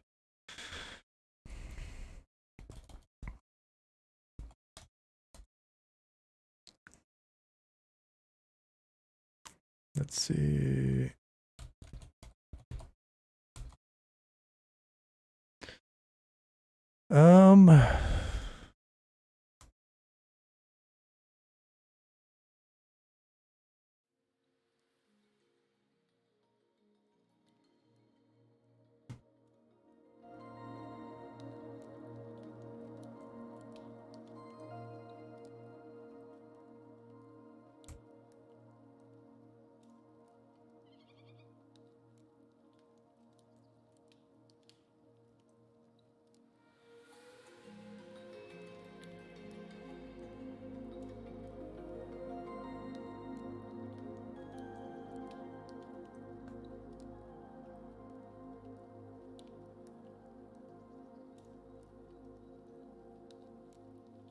Let me do... Yeah, sorry, it's probably not the most satisfying answer, but I really do think it's one that deserves a little bit more time and discussion as we go. I think the answer, another diplomatic answer that we've given in the past is essentially, if we've got the population for it, then we may look at having a server that allows.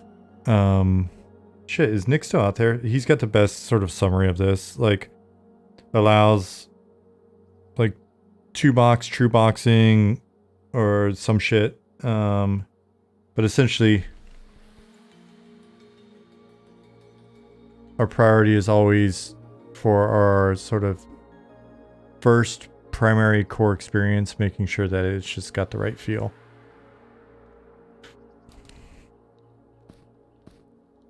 So if we find that we've only got enough subscribers for one server, then we want that server to feel as kind of what would be the right term? Like true? Like real as possible?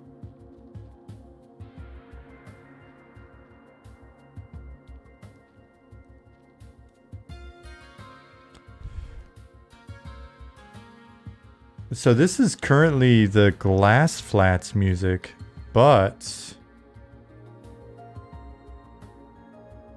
Robert's going to be working on some Sungreet Strand specific music. So I've tossed some bugs in here. This area definitely needs some work. I think this area will wind up being a project for our new designers to get in and extend. Are the ladders climbable? They should be. Oops, that was an interesting little interaction.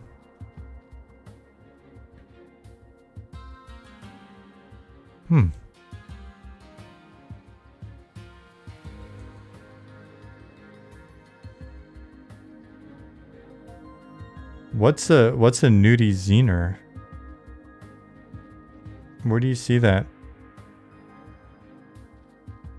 Makes me think of nudie magazine, and like, how did you guys know? New designer. Did I say nudie ziner?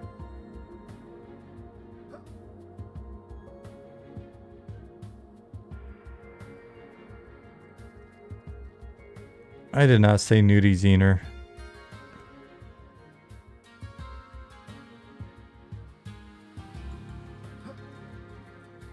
It was funnier. Okay.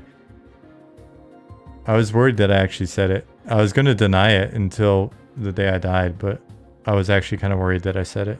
I never know what I'm saying when I'm streaming.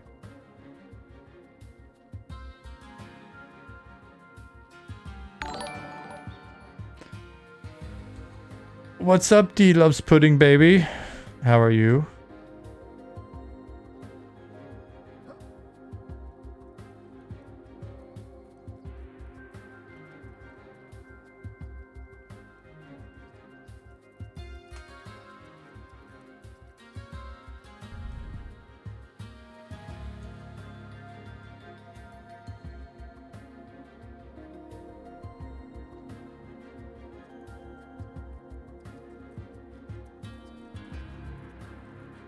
You read it as Zener, but I meant it to be Ziner. Oh. I'm sorry, I screwed that up for you.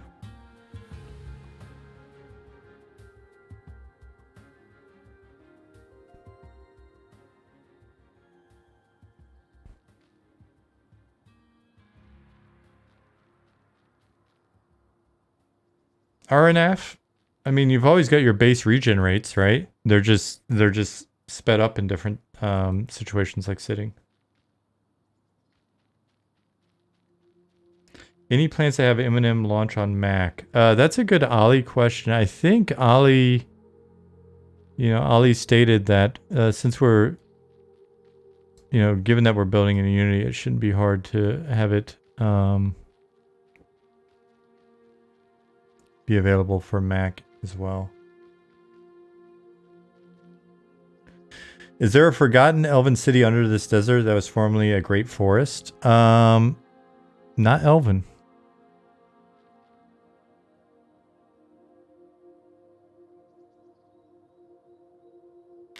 You're surfing the ethereal sky plains of imagining a flying ship that I will build in Eminem to reach the very stars. It's funny.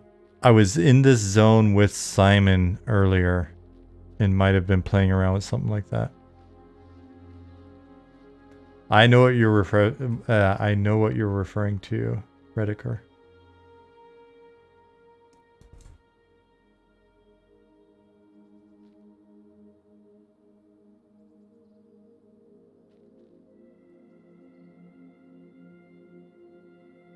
Essential plays, I don't know that that's that hot of a take. We're going to be playing around with some stuff in the coming months that might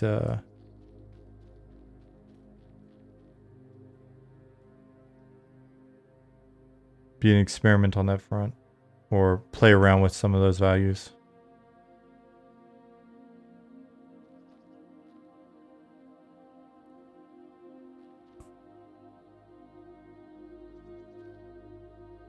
What's up, Keith?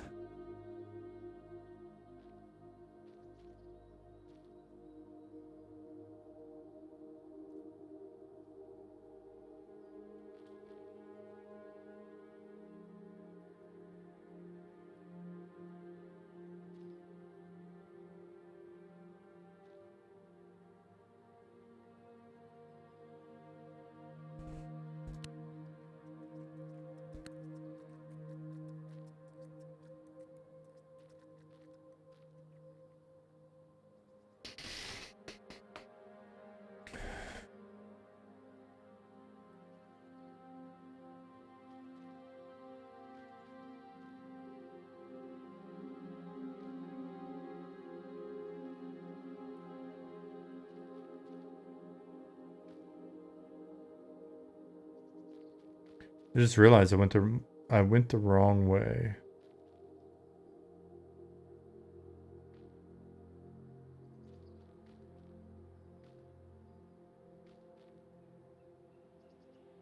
Let me go look at something else since I'm kind of over here. I've got to say, after playing a bit of Project Quorum, it's really nice to get in and run around. I like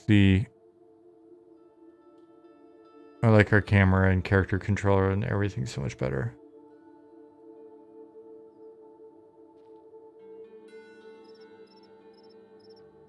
Don't get me wrong, I love playing on Quorum. Despite not really having played a ton, I am enjoying myself. But just feels smoother. Feels smoother.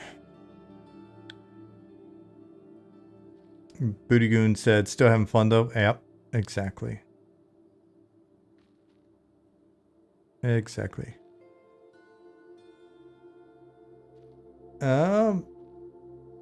D said, Robot, did you see the reaction to mounts in New World? Seems like people really want mounts in games.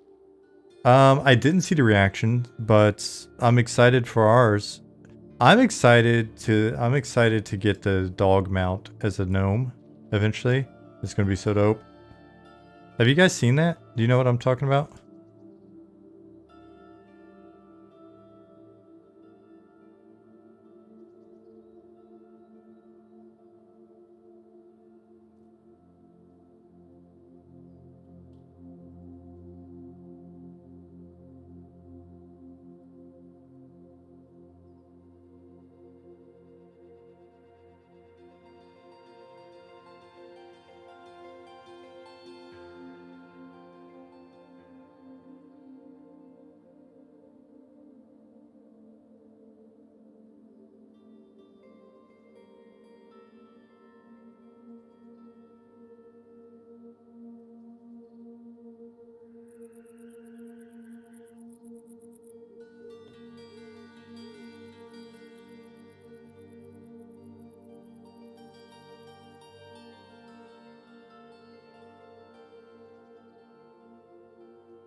Chingy said, New World mounts are pretty good. They have horses, wolves, and lions. Most people are riding wolves. Of course they are. I would ride a fox. I would ride a badger, probably.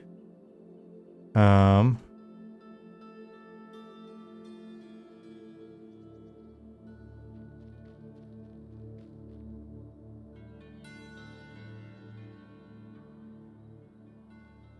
dwarf riding a rhino. I could see a dwarf riding a baby rhino. What kind of creatures do deep races ride? It's a good question. OD562, what about a beaver? I could see riding a beaver. They're quicker in water. I also want a donkey. I want a donkey as a pack animal. Small races can ride in a kangaroo pocket. Mantic Muse. I think that's a good idea. Spider mounts. Creepy, but yeah. Centipede. Little centipede. Still plans for the Ogre Gnome ride combo. Chinny D. Yep, it's still a thing. We still want to do it. Nicodemus said, I have to have a large beetle with several packs on its back walking randomly from a halfling trader en route to the city. Halfling needs to help herding the giant beetle to the stable. Yeah, so the difference between like mount and pack animal as well, right?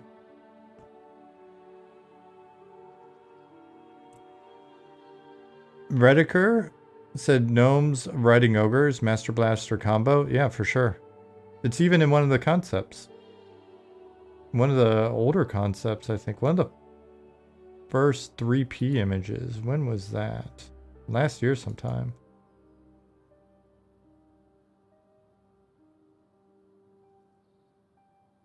Dude, I forgot about this guy.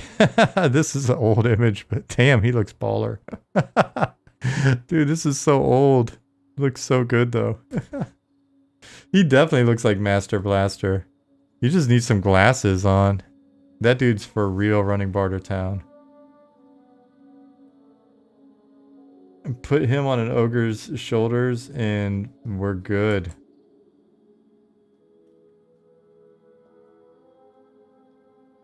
Who runs Barter Town?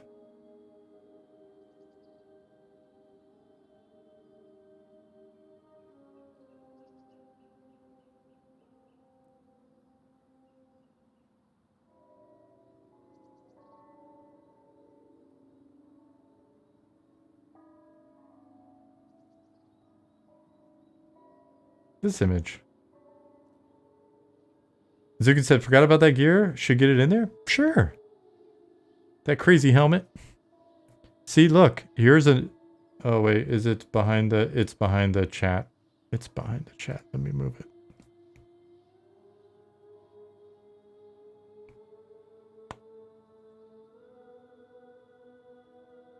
Gnome on an ogre.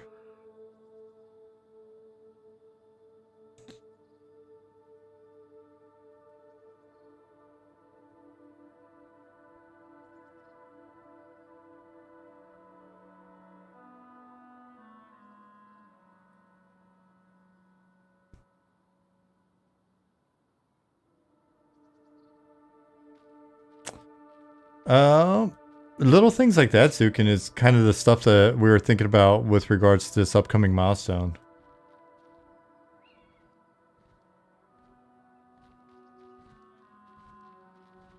Maybe we should prioritize that for the upcoming milestone? What, gnome riding ogre? Have that be the first mount?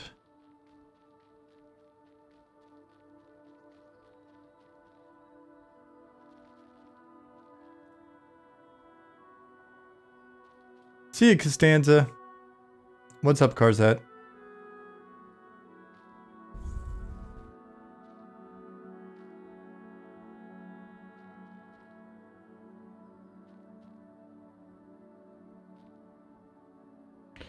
The cool thing about doing ultra rare shit in our game is just everything's going to be earned, right? I think that's just one of the sad sort of byproducts of any game that's got a shop in it. Allows for, you know, any sort of, or it's got like pre-orders or any sort of anything where you're you know, even the sort of, excuse me,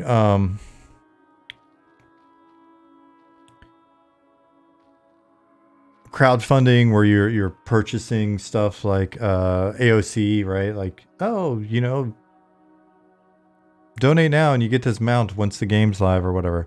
All that stuff that could just be ultra rare or quested, or it's all content, man. It's a shame to lose that.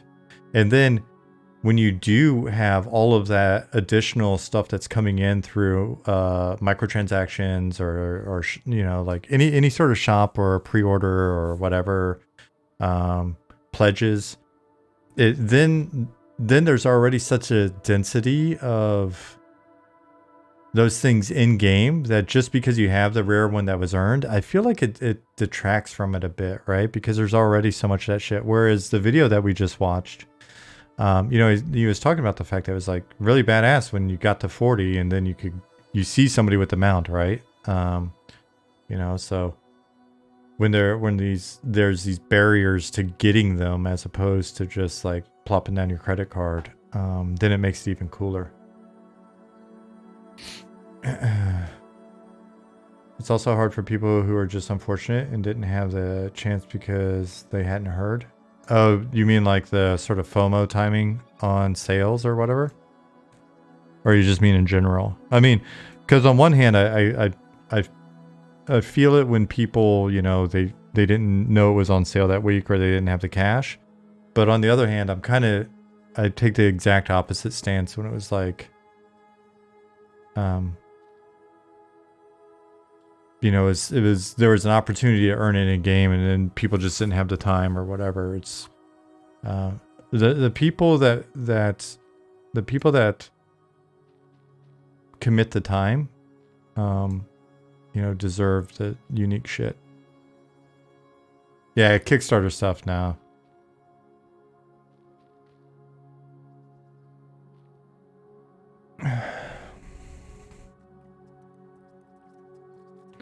Halfling is freaking adorable running around. I know, I love it. I love it so much.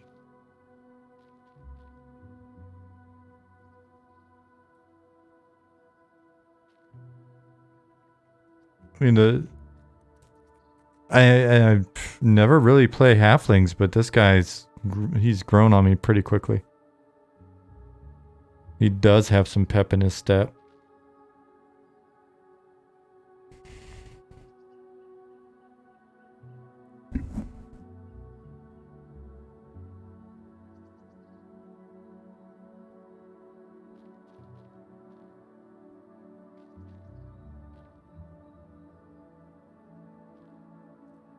Why do you feel it is different, Sean, having the time now versus having the cash now? It should be rewarded differently. Because at least if you're in game, you're in game, and cash is just cash.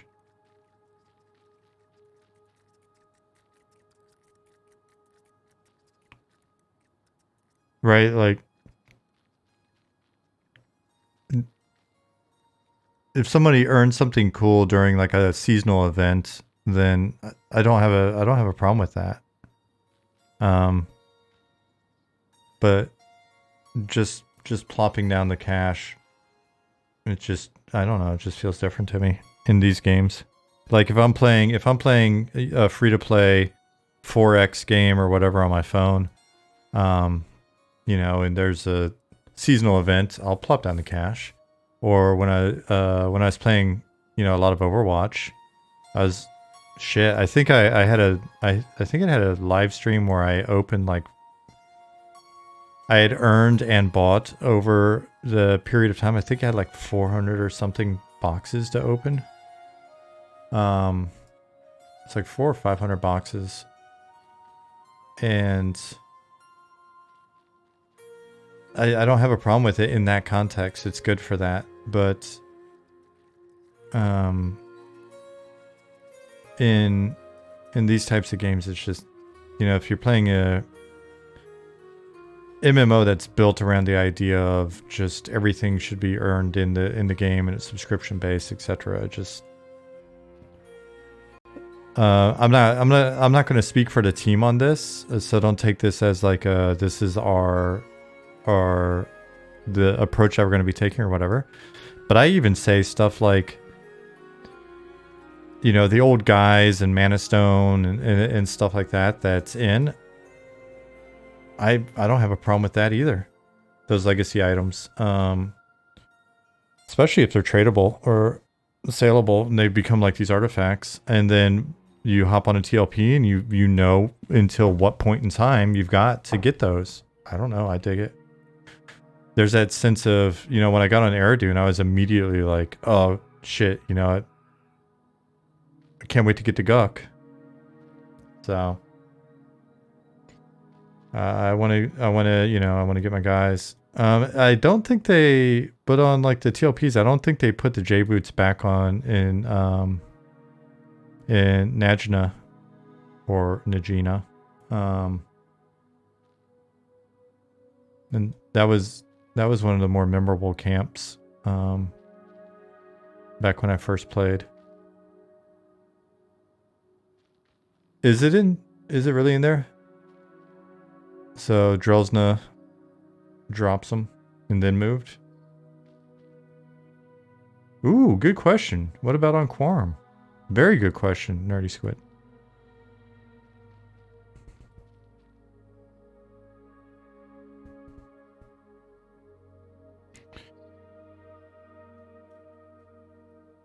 Nice.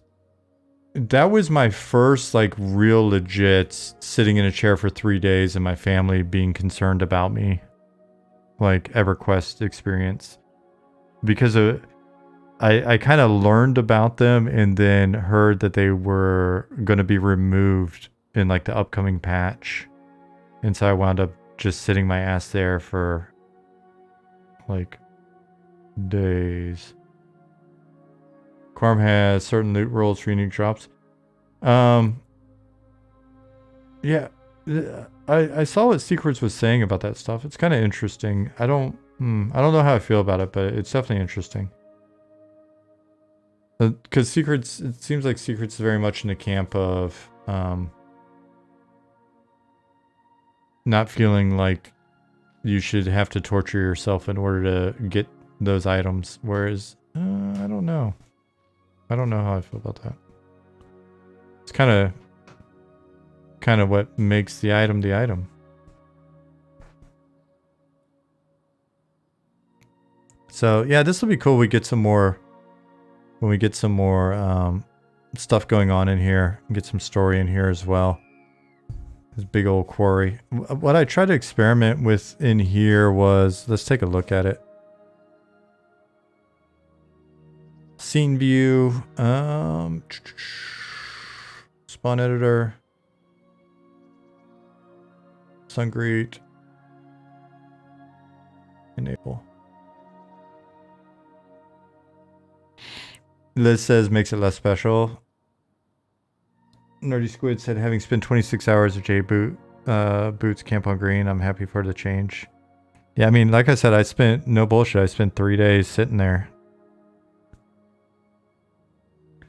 I don't know that I would do it again, but it does make it, you know, it makes sure that there is a specific price associated with it in terms of your pain and suffering. I think that was the first time I was actually in physical pain in EQ.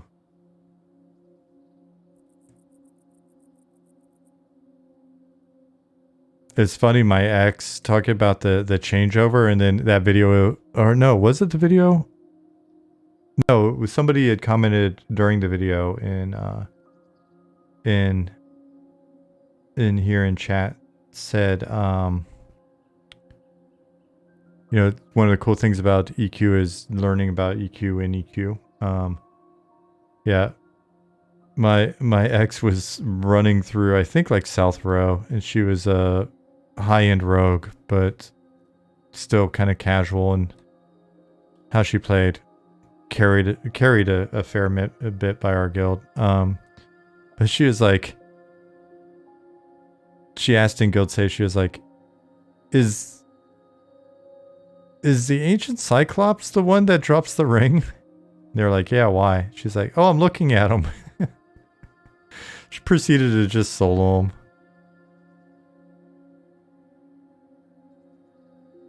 It's like, oh my god. And that was after I had so much pain inflicted upon myself to get mine. She just stumbled into him.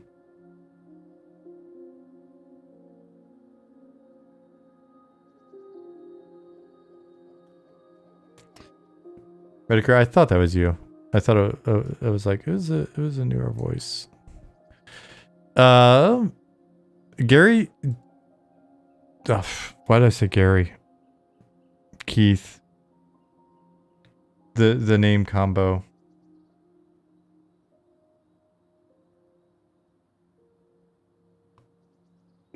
Keith, did you see this? It's interesting. If it's toggleable, it's an interesting feature.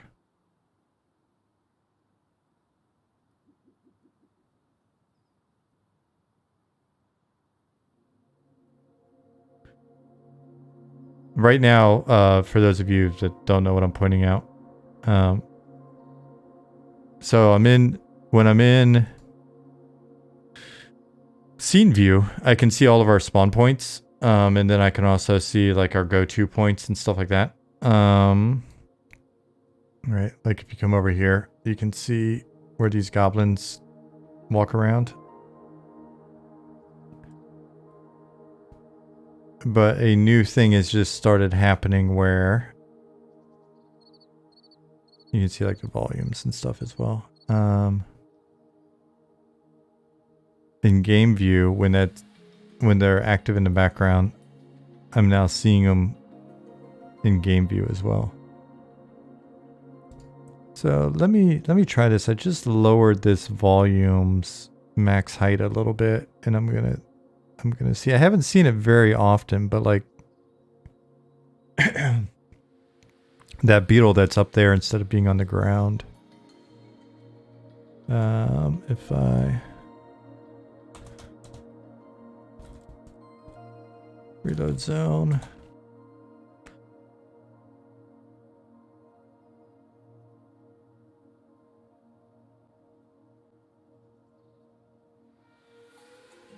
Okay. See these guys spawn in.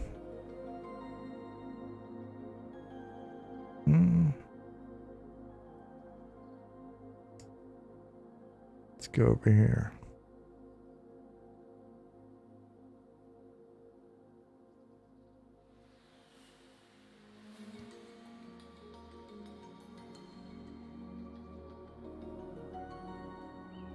Well, that guy's up there.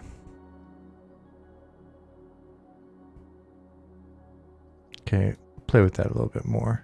It's not a big deal, and I'm not even sure which is preferable. If they're all just kind of at ground level, or if they should be climbing around on stuff. Did you get your option to view meshes on spawn points to preview spawns? Trying to think what you're referencing, Liz, because... Oh, yeah, no, I remember. No, but I think it is in the issues, though. It is in the issues, I believe, but it hasn't been added yet. I know what you're talking about now. Seeing instead of just the little green goblins, instead of just seeing these guys, actually seeing the model. Yep. Oh, it's getting dark. It must be about to be morning. Notice how much darker it gets when it's spawn editor disable.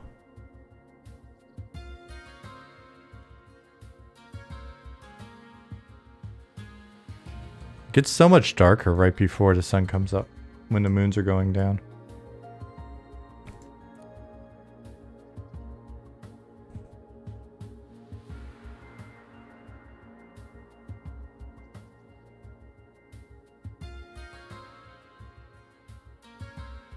Yeah, the overall, like, the overall, luminosity will be changing based off of the different phases of the moon as well.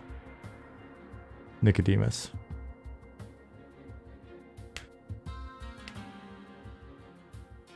One of the things that Simon's been adjusting was kind of touching up. I had just that placeholder block over here on the other side of the river. And so it's kind of cleaning that up, and then I've got a little shoreline there, and also made the river a bit wider. I still feel like the river could probably be a little bit wider, but we'll have more rivers.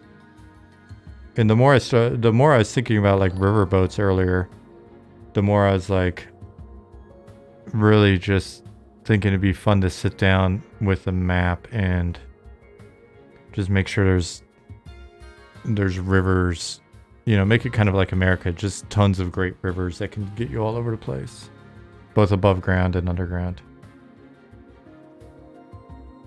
1720, thank you for the follow. Gambling boat, I think gambling boat's a fair thing to put in.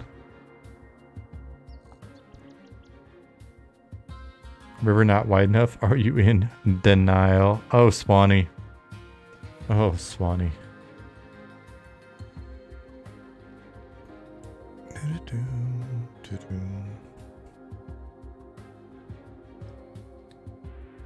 Man, I can listen to Robert's music all day long, and I do.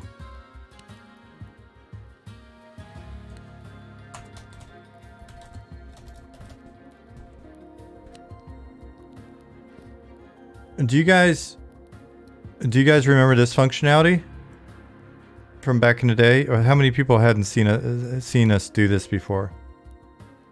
So you can turn the Swanee said, I saw a notification on my phone about an Asmongold video. Did you check out Eminem? Nope, he didn't. We were just watching one of his videos because there's a lot of stuff relevant to what we've been talking about here. Anyway, so light sources can turn on and off, right? Because you see it's got 30 charges, so just over time it burns through the torch. Do you guys remember this? What? It's like a magic trick. It's no longer in my inventory. What? I just added to the world. There you go, neighbors. I've sacrificed my torch for you. What? Do you guys remember that functionality? Oh shit, yo, Rediker said. Yeah, we got a lot of little tricks up our sleeves.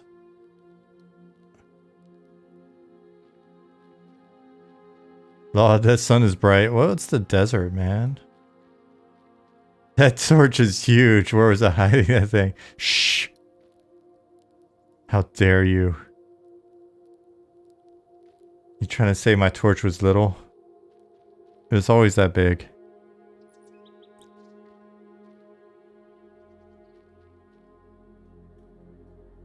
Prison wallet. Mm-hmm.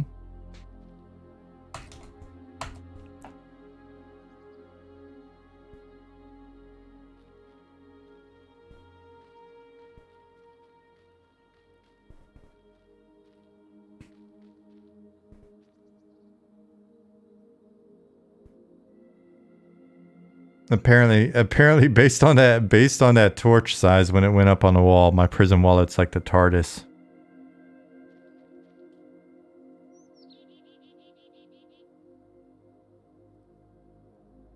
Look at these views. Oh, I'm so happy.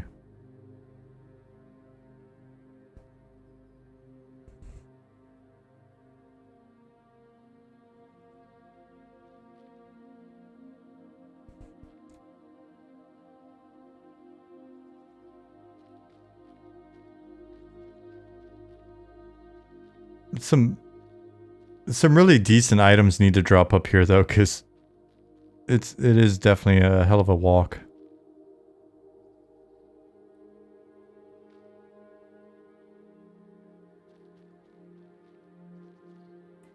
Captain Jack managed to keep a gun in his prison wallet. Guns in the prison wallet are not a that's not just fiction.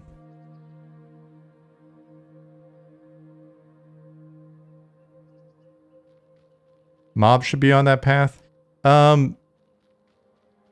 The mobs on this path are most likely going to be the ogre mercenaries that patrol here, but maybe there's a little bit of an ambush with some goblins or something that could happen as well.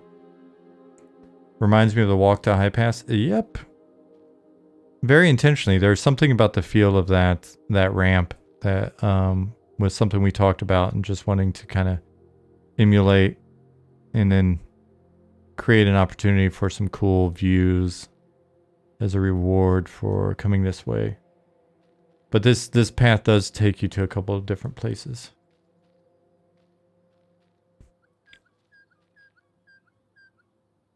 Should there be spots on the path like that may crumble to make players nervous? I don't know if crumbling will work, but when I was running here earlier, I was thinking about stuff like crumbling and falling down. Like some hazards where some rocks and shit would fall down. And it could be when maybe it's kind of got a little bit of a Zelda thing going on. When the boulder falls and hits and shatters, it's got knocked back. So it's like you'll hear it boom, boom, boom, boom, and it's like, whoop. 2 words, zip line. Potentially. Oh shit, almost ran off.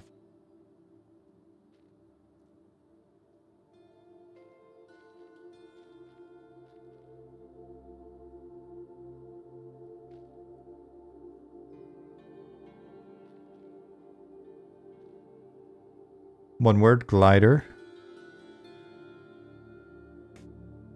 You guys are using a lot of Y's tonight.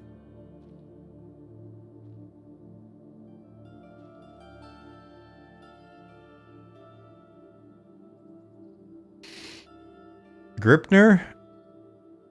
Is that the basis of your name?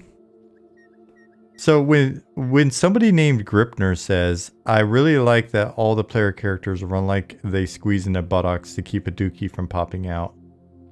It makes me wonder what the grip in your name is all about. Some tight spots to keep through, maybe? Maybe. Wind that makes the sand shift, so you shift with it. Oh, some wind up here? And then once this zone is built out, then you'll have some good views into glass flats.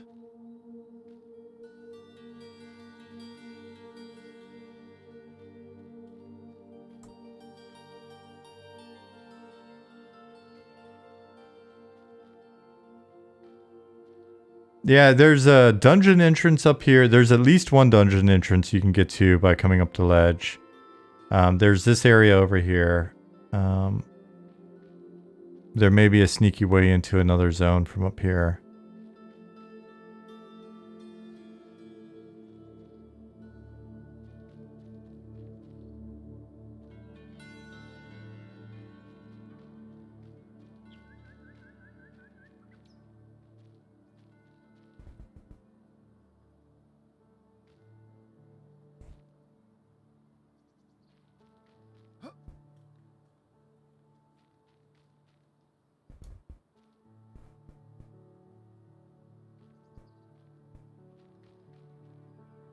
Brown Butcher. Excellent.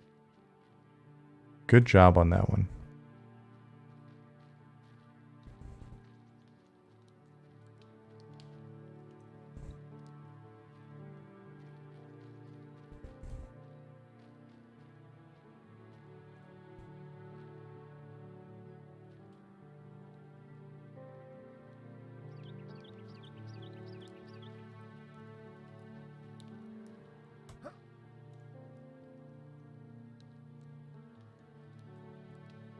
You know, you'd love to see interactable objects that lead to hidden areas. We could probably make that do.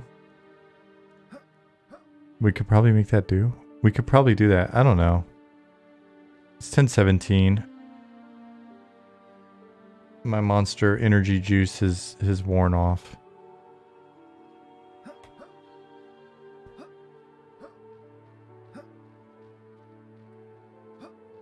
What's going on here? Huh. Nicodemus, enjoy, buddy.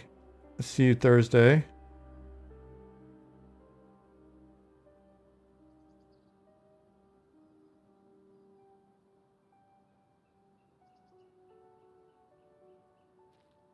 Imagine making an interactable object like stone and some water leading to a hole would be special. We, I believe Pattis already had or has one in. It's like a barrel or a box that moves out of the way and reveals the secret passage.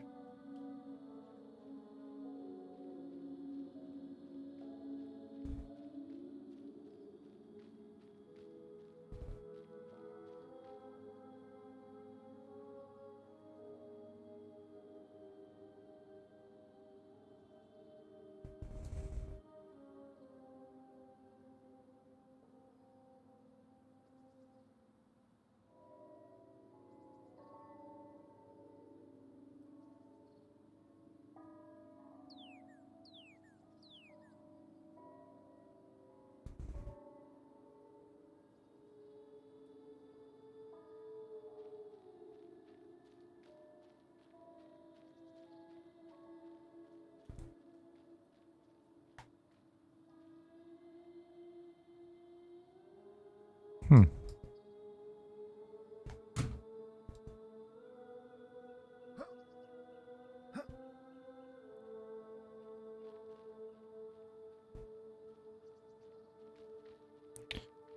Brown Butcher, we're still working on our pothole technology.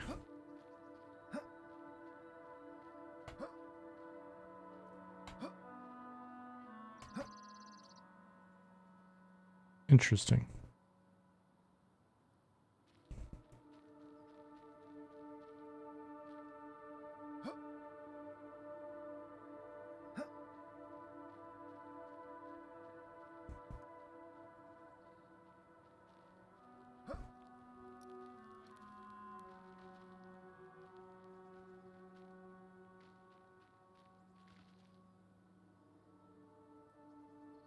Is the ladder broken or are halflings broken on ladders? I am not sure. It might be a byproduct of some controller changes, but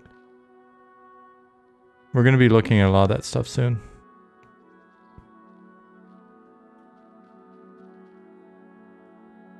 Cleaning up some stuff as well.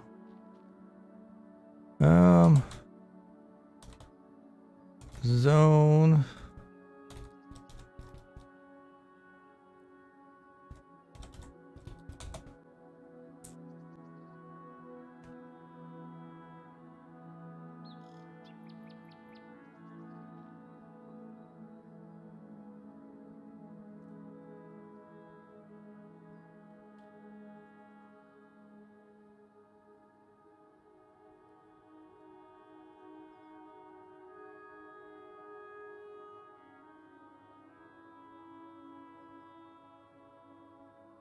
Quests that require a sacrifice, like eating a death's worth of XP loss or something, or other thing that actually feels like you're giving up something, been discussed at all? I don't think so. Not in any sort of serious, put it on the list kind of way. Any chance of a playtest soon? Could really use a mood lift. You know what? As much as I would love to do that just to lift your moods.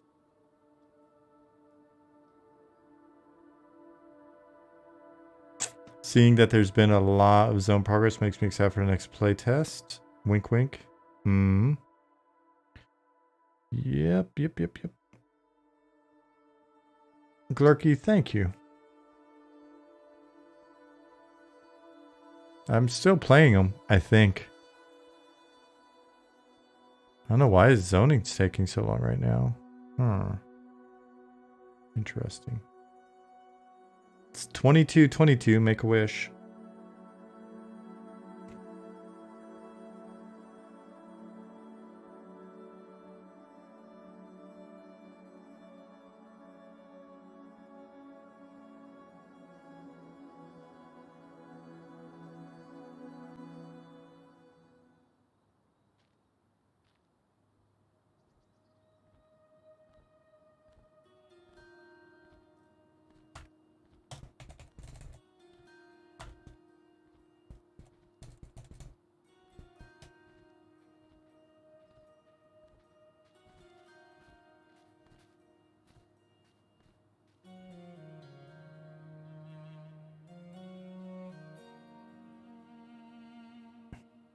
Thought you were gonna wake up on the Skyrim wagon there. Yeah, I was a little worried myself. Hey guys.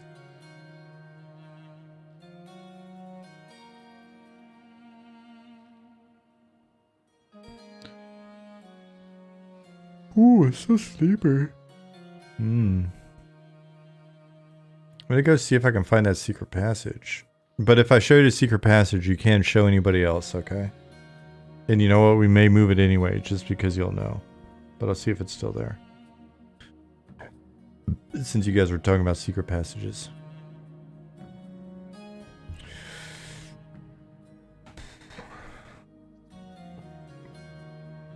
Cut the VOD. No one watches these VODs.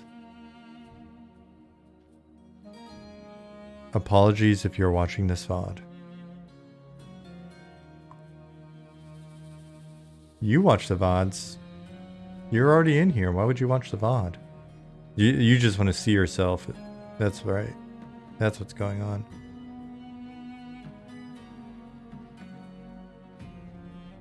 You want to see yourself on the VOD.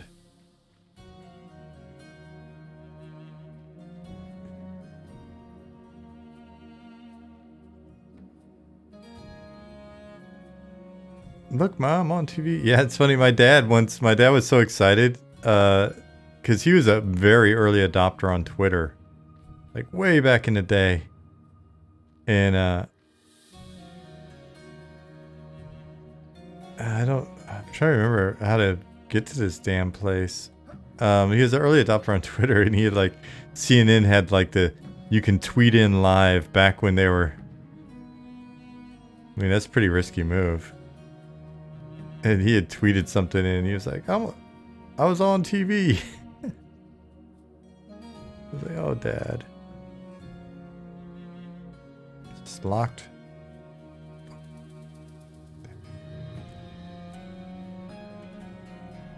Try to remember how to get up here.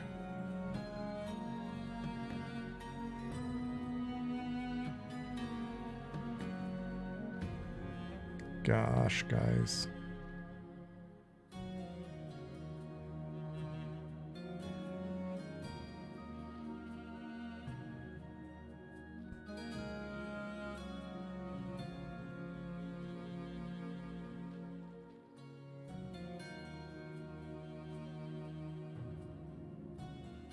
Oh, it's not there anymore. There used to be a box here that you could click.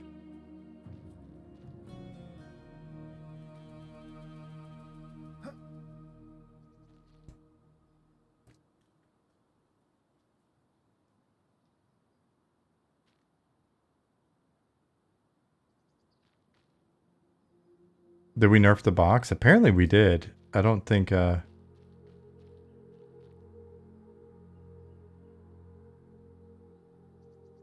don't think it was intentional, though.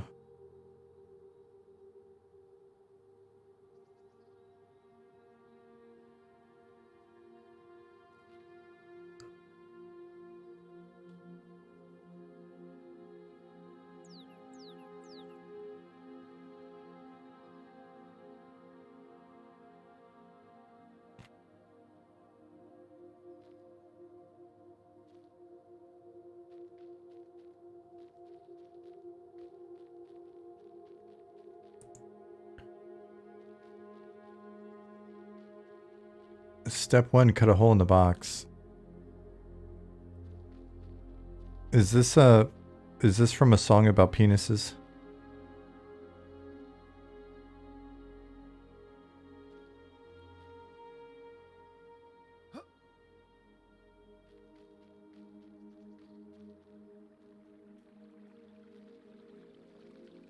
Step 3 is profit.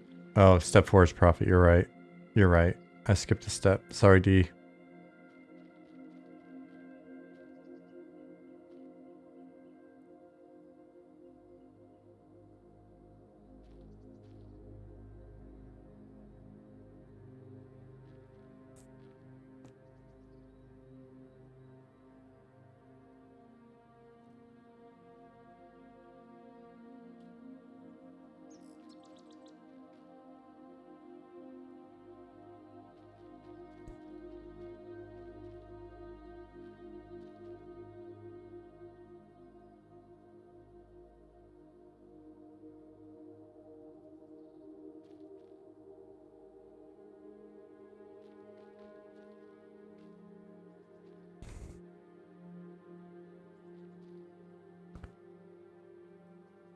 Although we can't say it's related to its monetization strategy.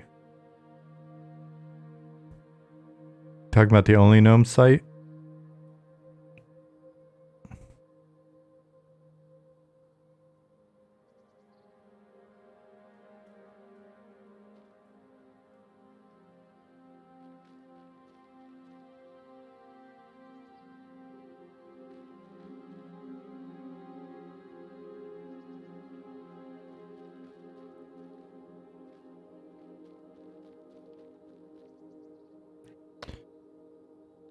Darkened Side, I did say that. I know we don't usually talk about that sort of thing very much, but I did say it. And you got a date coming up. You got a big date coming up. So I think it's about time that we have to talk with you. We don't want you to go into this date unprepared, Darkened Side. So it's time to have the talk.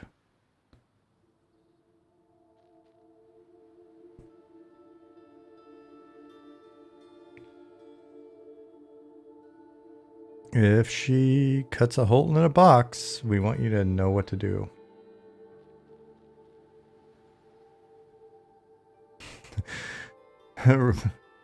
Rodzak said, see, when a man gnome loves a woman gnome very much, he gets a box and he cuts a hole in it.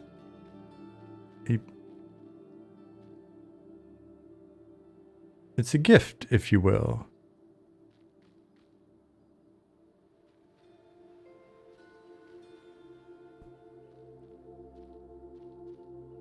Seriously though, dude, hope it goes well, Liz said. We all do. We're rooting for you, buddy. Don't mess it up.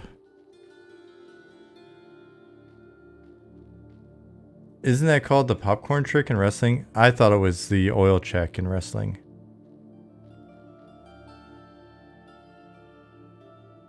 Okay, so I walked all the way over here to show you guys another thing that we have the potential of doing. I think it'll work. I think it'll work.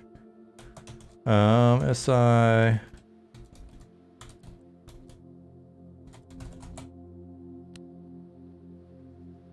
Yep, I got it.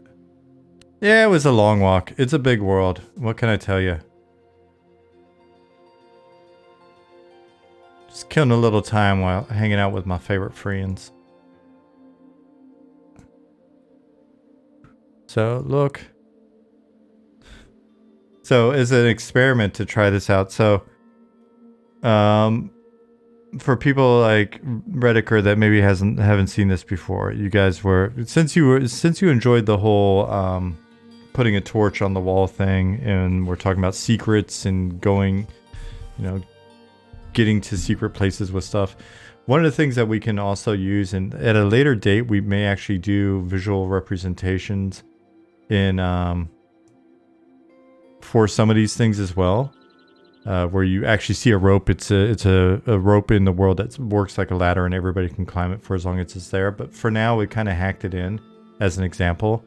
So those of you that aren't as familiar with the game, we have something that we call mud actions, which multi-user dungeon, just text-based interaction with the world. You know, there's a...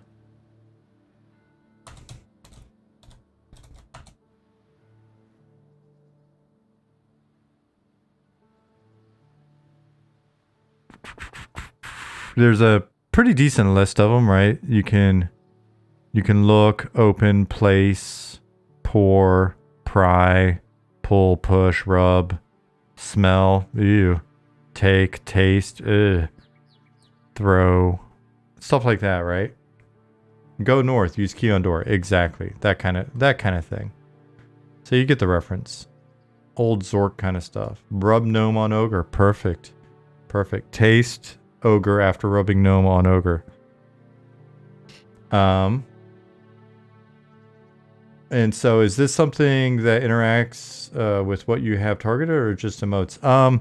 It actually will check to see if you're holding the right thing. So with pry, if you have any sort of a weapon that's got like a pokey point to it, then we've tagged that as being a prying object.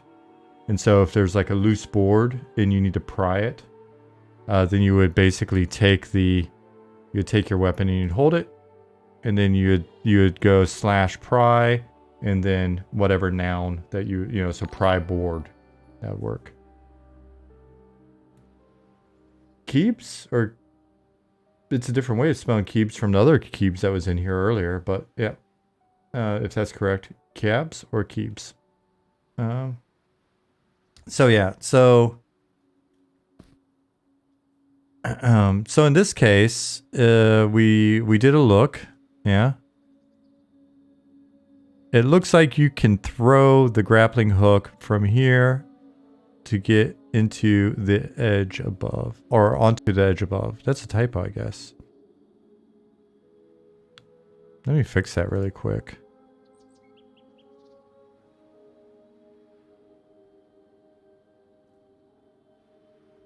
Because it used to say into the window.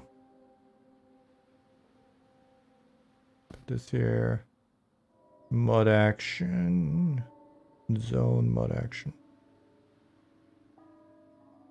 And they're really, they're pretty easy for us to set up, right? So if you look here.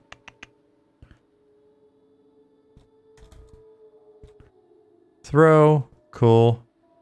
So, and it's all volume based for the most part, and then it can look and see what items you're using. Yeah.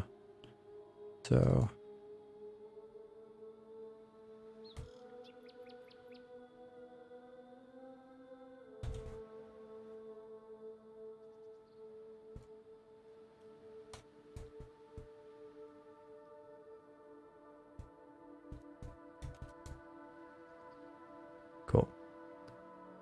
cool, fixed it. Anybody in here? Nope. Reload. Zone.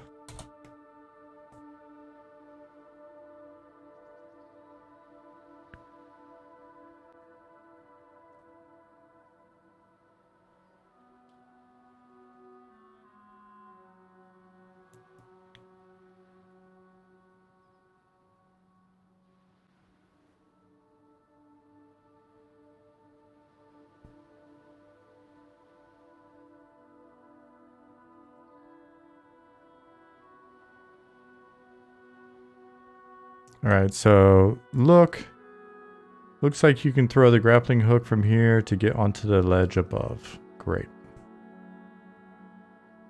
Now how does throw work?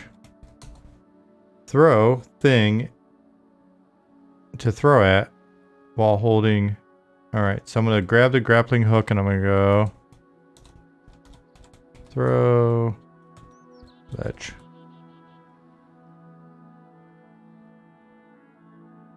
Boom.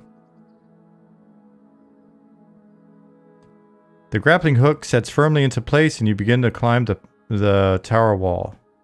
You climb through the narrow window. Well, I've got to update that as well. Jeez. Testers, did you not find any of that? window. We'll update this as well since it is wrong.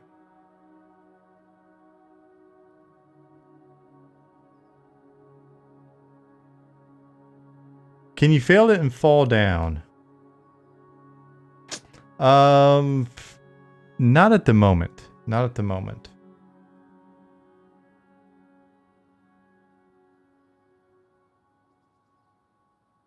Little dexterity check. We'll have to keep that in mind. We're doing more stuff with stats. You climb onto the tower wall. Dargit, that is not a bad idea. Don't let us forget that one.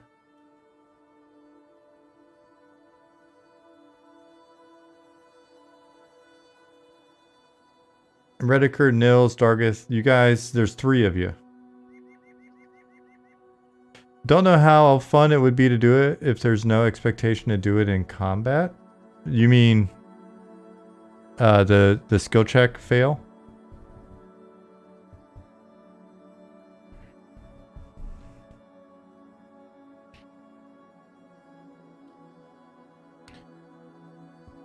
Well, if you fail the skill check, then Laser DX, it could be that, I mean, it's part of the gameplay would be that you fall, so you'd get injured. That's never fun.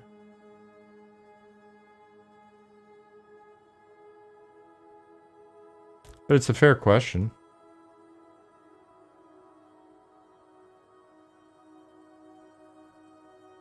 That is a fair point indeed, my friend. Climb onto the tower wall.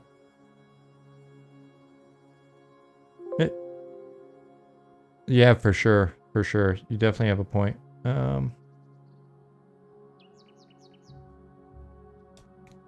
here, I'll show you how we make these things work. They're pretty straightforward, right? Like it's a pretty fun system because it's, you know, it's all data driven.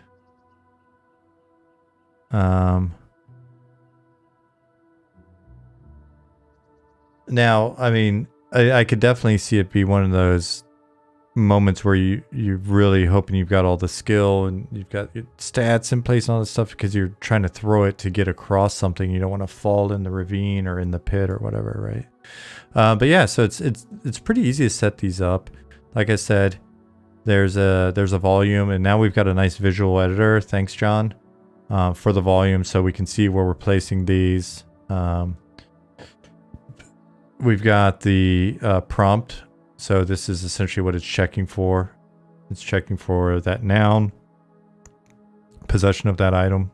And then this is where the magic happens, right? So this is the text that it's giving here. Hook sets firmly into place. You begin to climb the tower wall. 300 millisecond delay. Then it teleports you. So it gives you a go-to. And then it gives you this text as well, which is what we're fixing right now. So pretty simple system, but it gives us a lot of flexibility.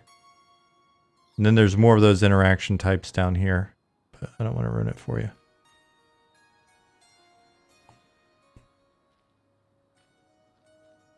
Brown Butcher said, I take off my robe and wizard hat. That's a different kind of texting. That is a player-driven system. That is strictly you talking to another player, preferably in tells.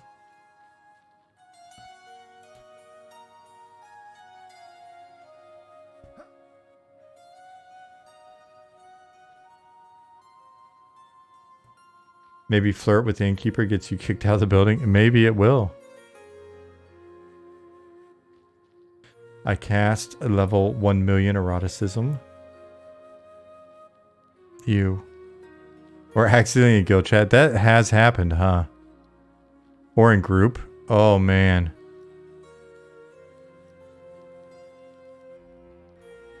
When I was a GM, we would snoop conversations to, you know, solve crimes. Because that's part of what being a GM is. You're a crime fighter. And yeah, sometimes Sometimes the shit that we would wind up listening in on. Ooh, goodness.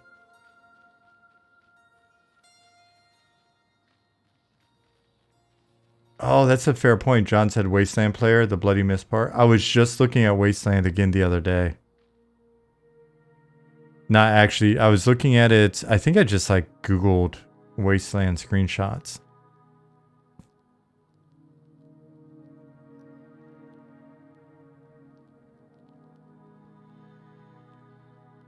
Mattal, I am not sure. I am not sure how much we're going to do on that front. Definitely come back and ask more and remind us. Because I think every race will have a different character controller set up, so it could be that we play with some of that. Especially with some of the different stats and skills we're talking about. And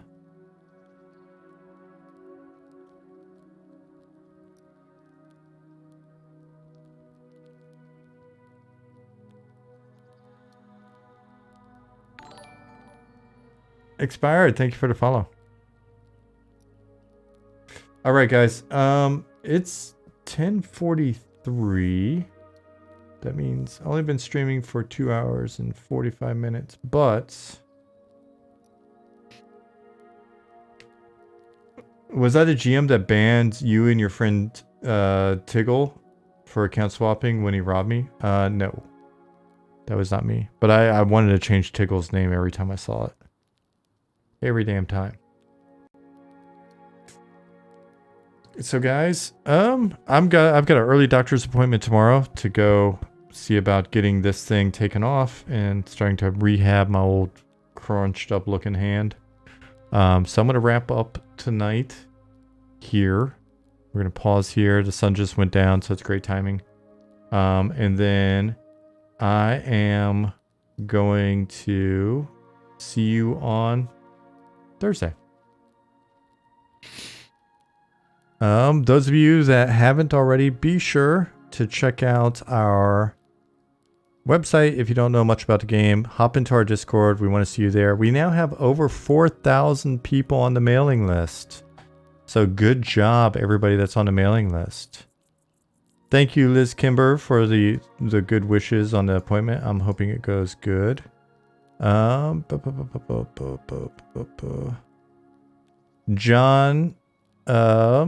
I'm not going to say anything, but I wouldn't say I wouldn't be opposed to a ginormous wasteland like MMO.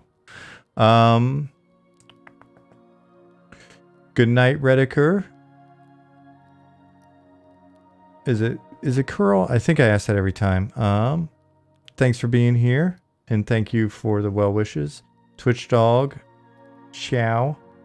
Matto, you're very welcome. Thank you for hanging out with us. Carzette, it was good to see you again. John, see you. Dark Inside. Yeah, good timing then. We both gotta go. Have fun at work. Have fun on your date. Is that tomorrow?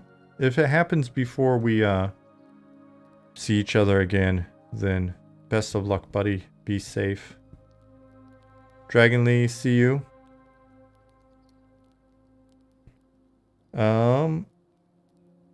Yeah, when I say wasteland, I mean literally wasteland. Old school art, everything. See ya, Zukin. Good night, Brown Butcher. Yeah, but it was 3D. D loves pudding. I'm telling you, 2D. Alright, guys. I will see you on Thursday. Thanks for being here. Yeah. Have a great week until then.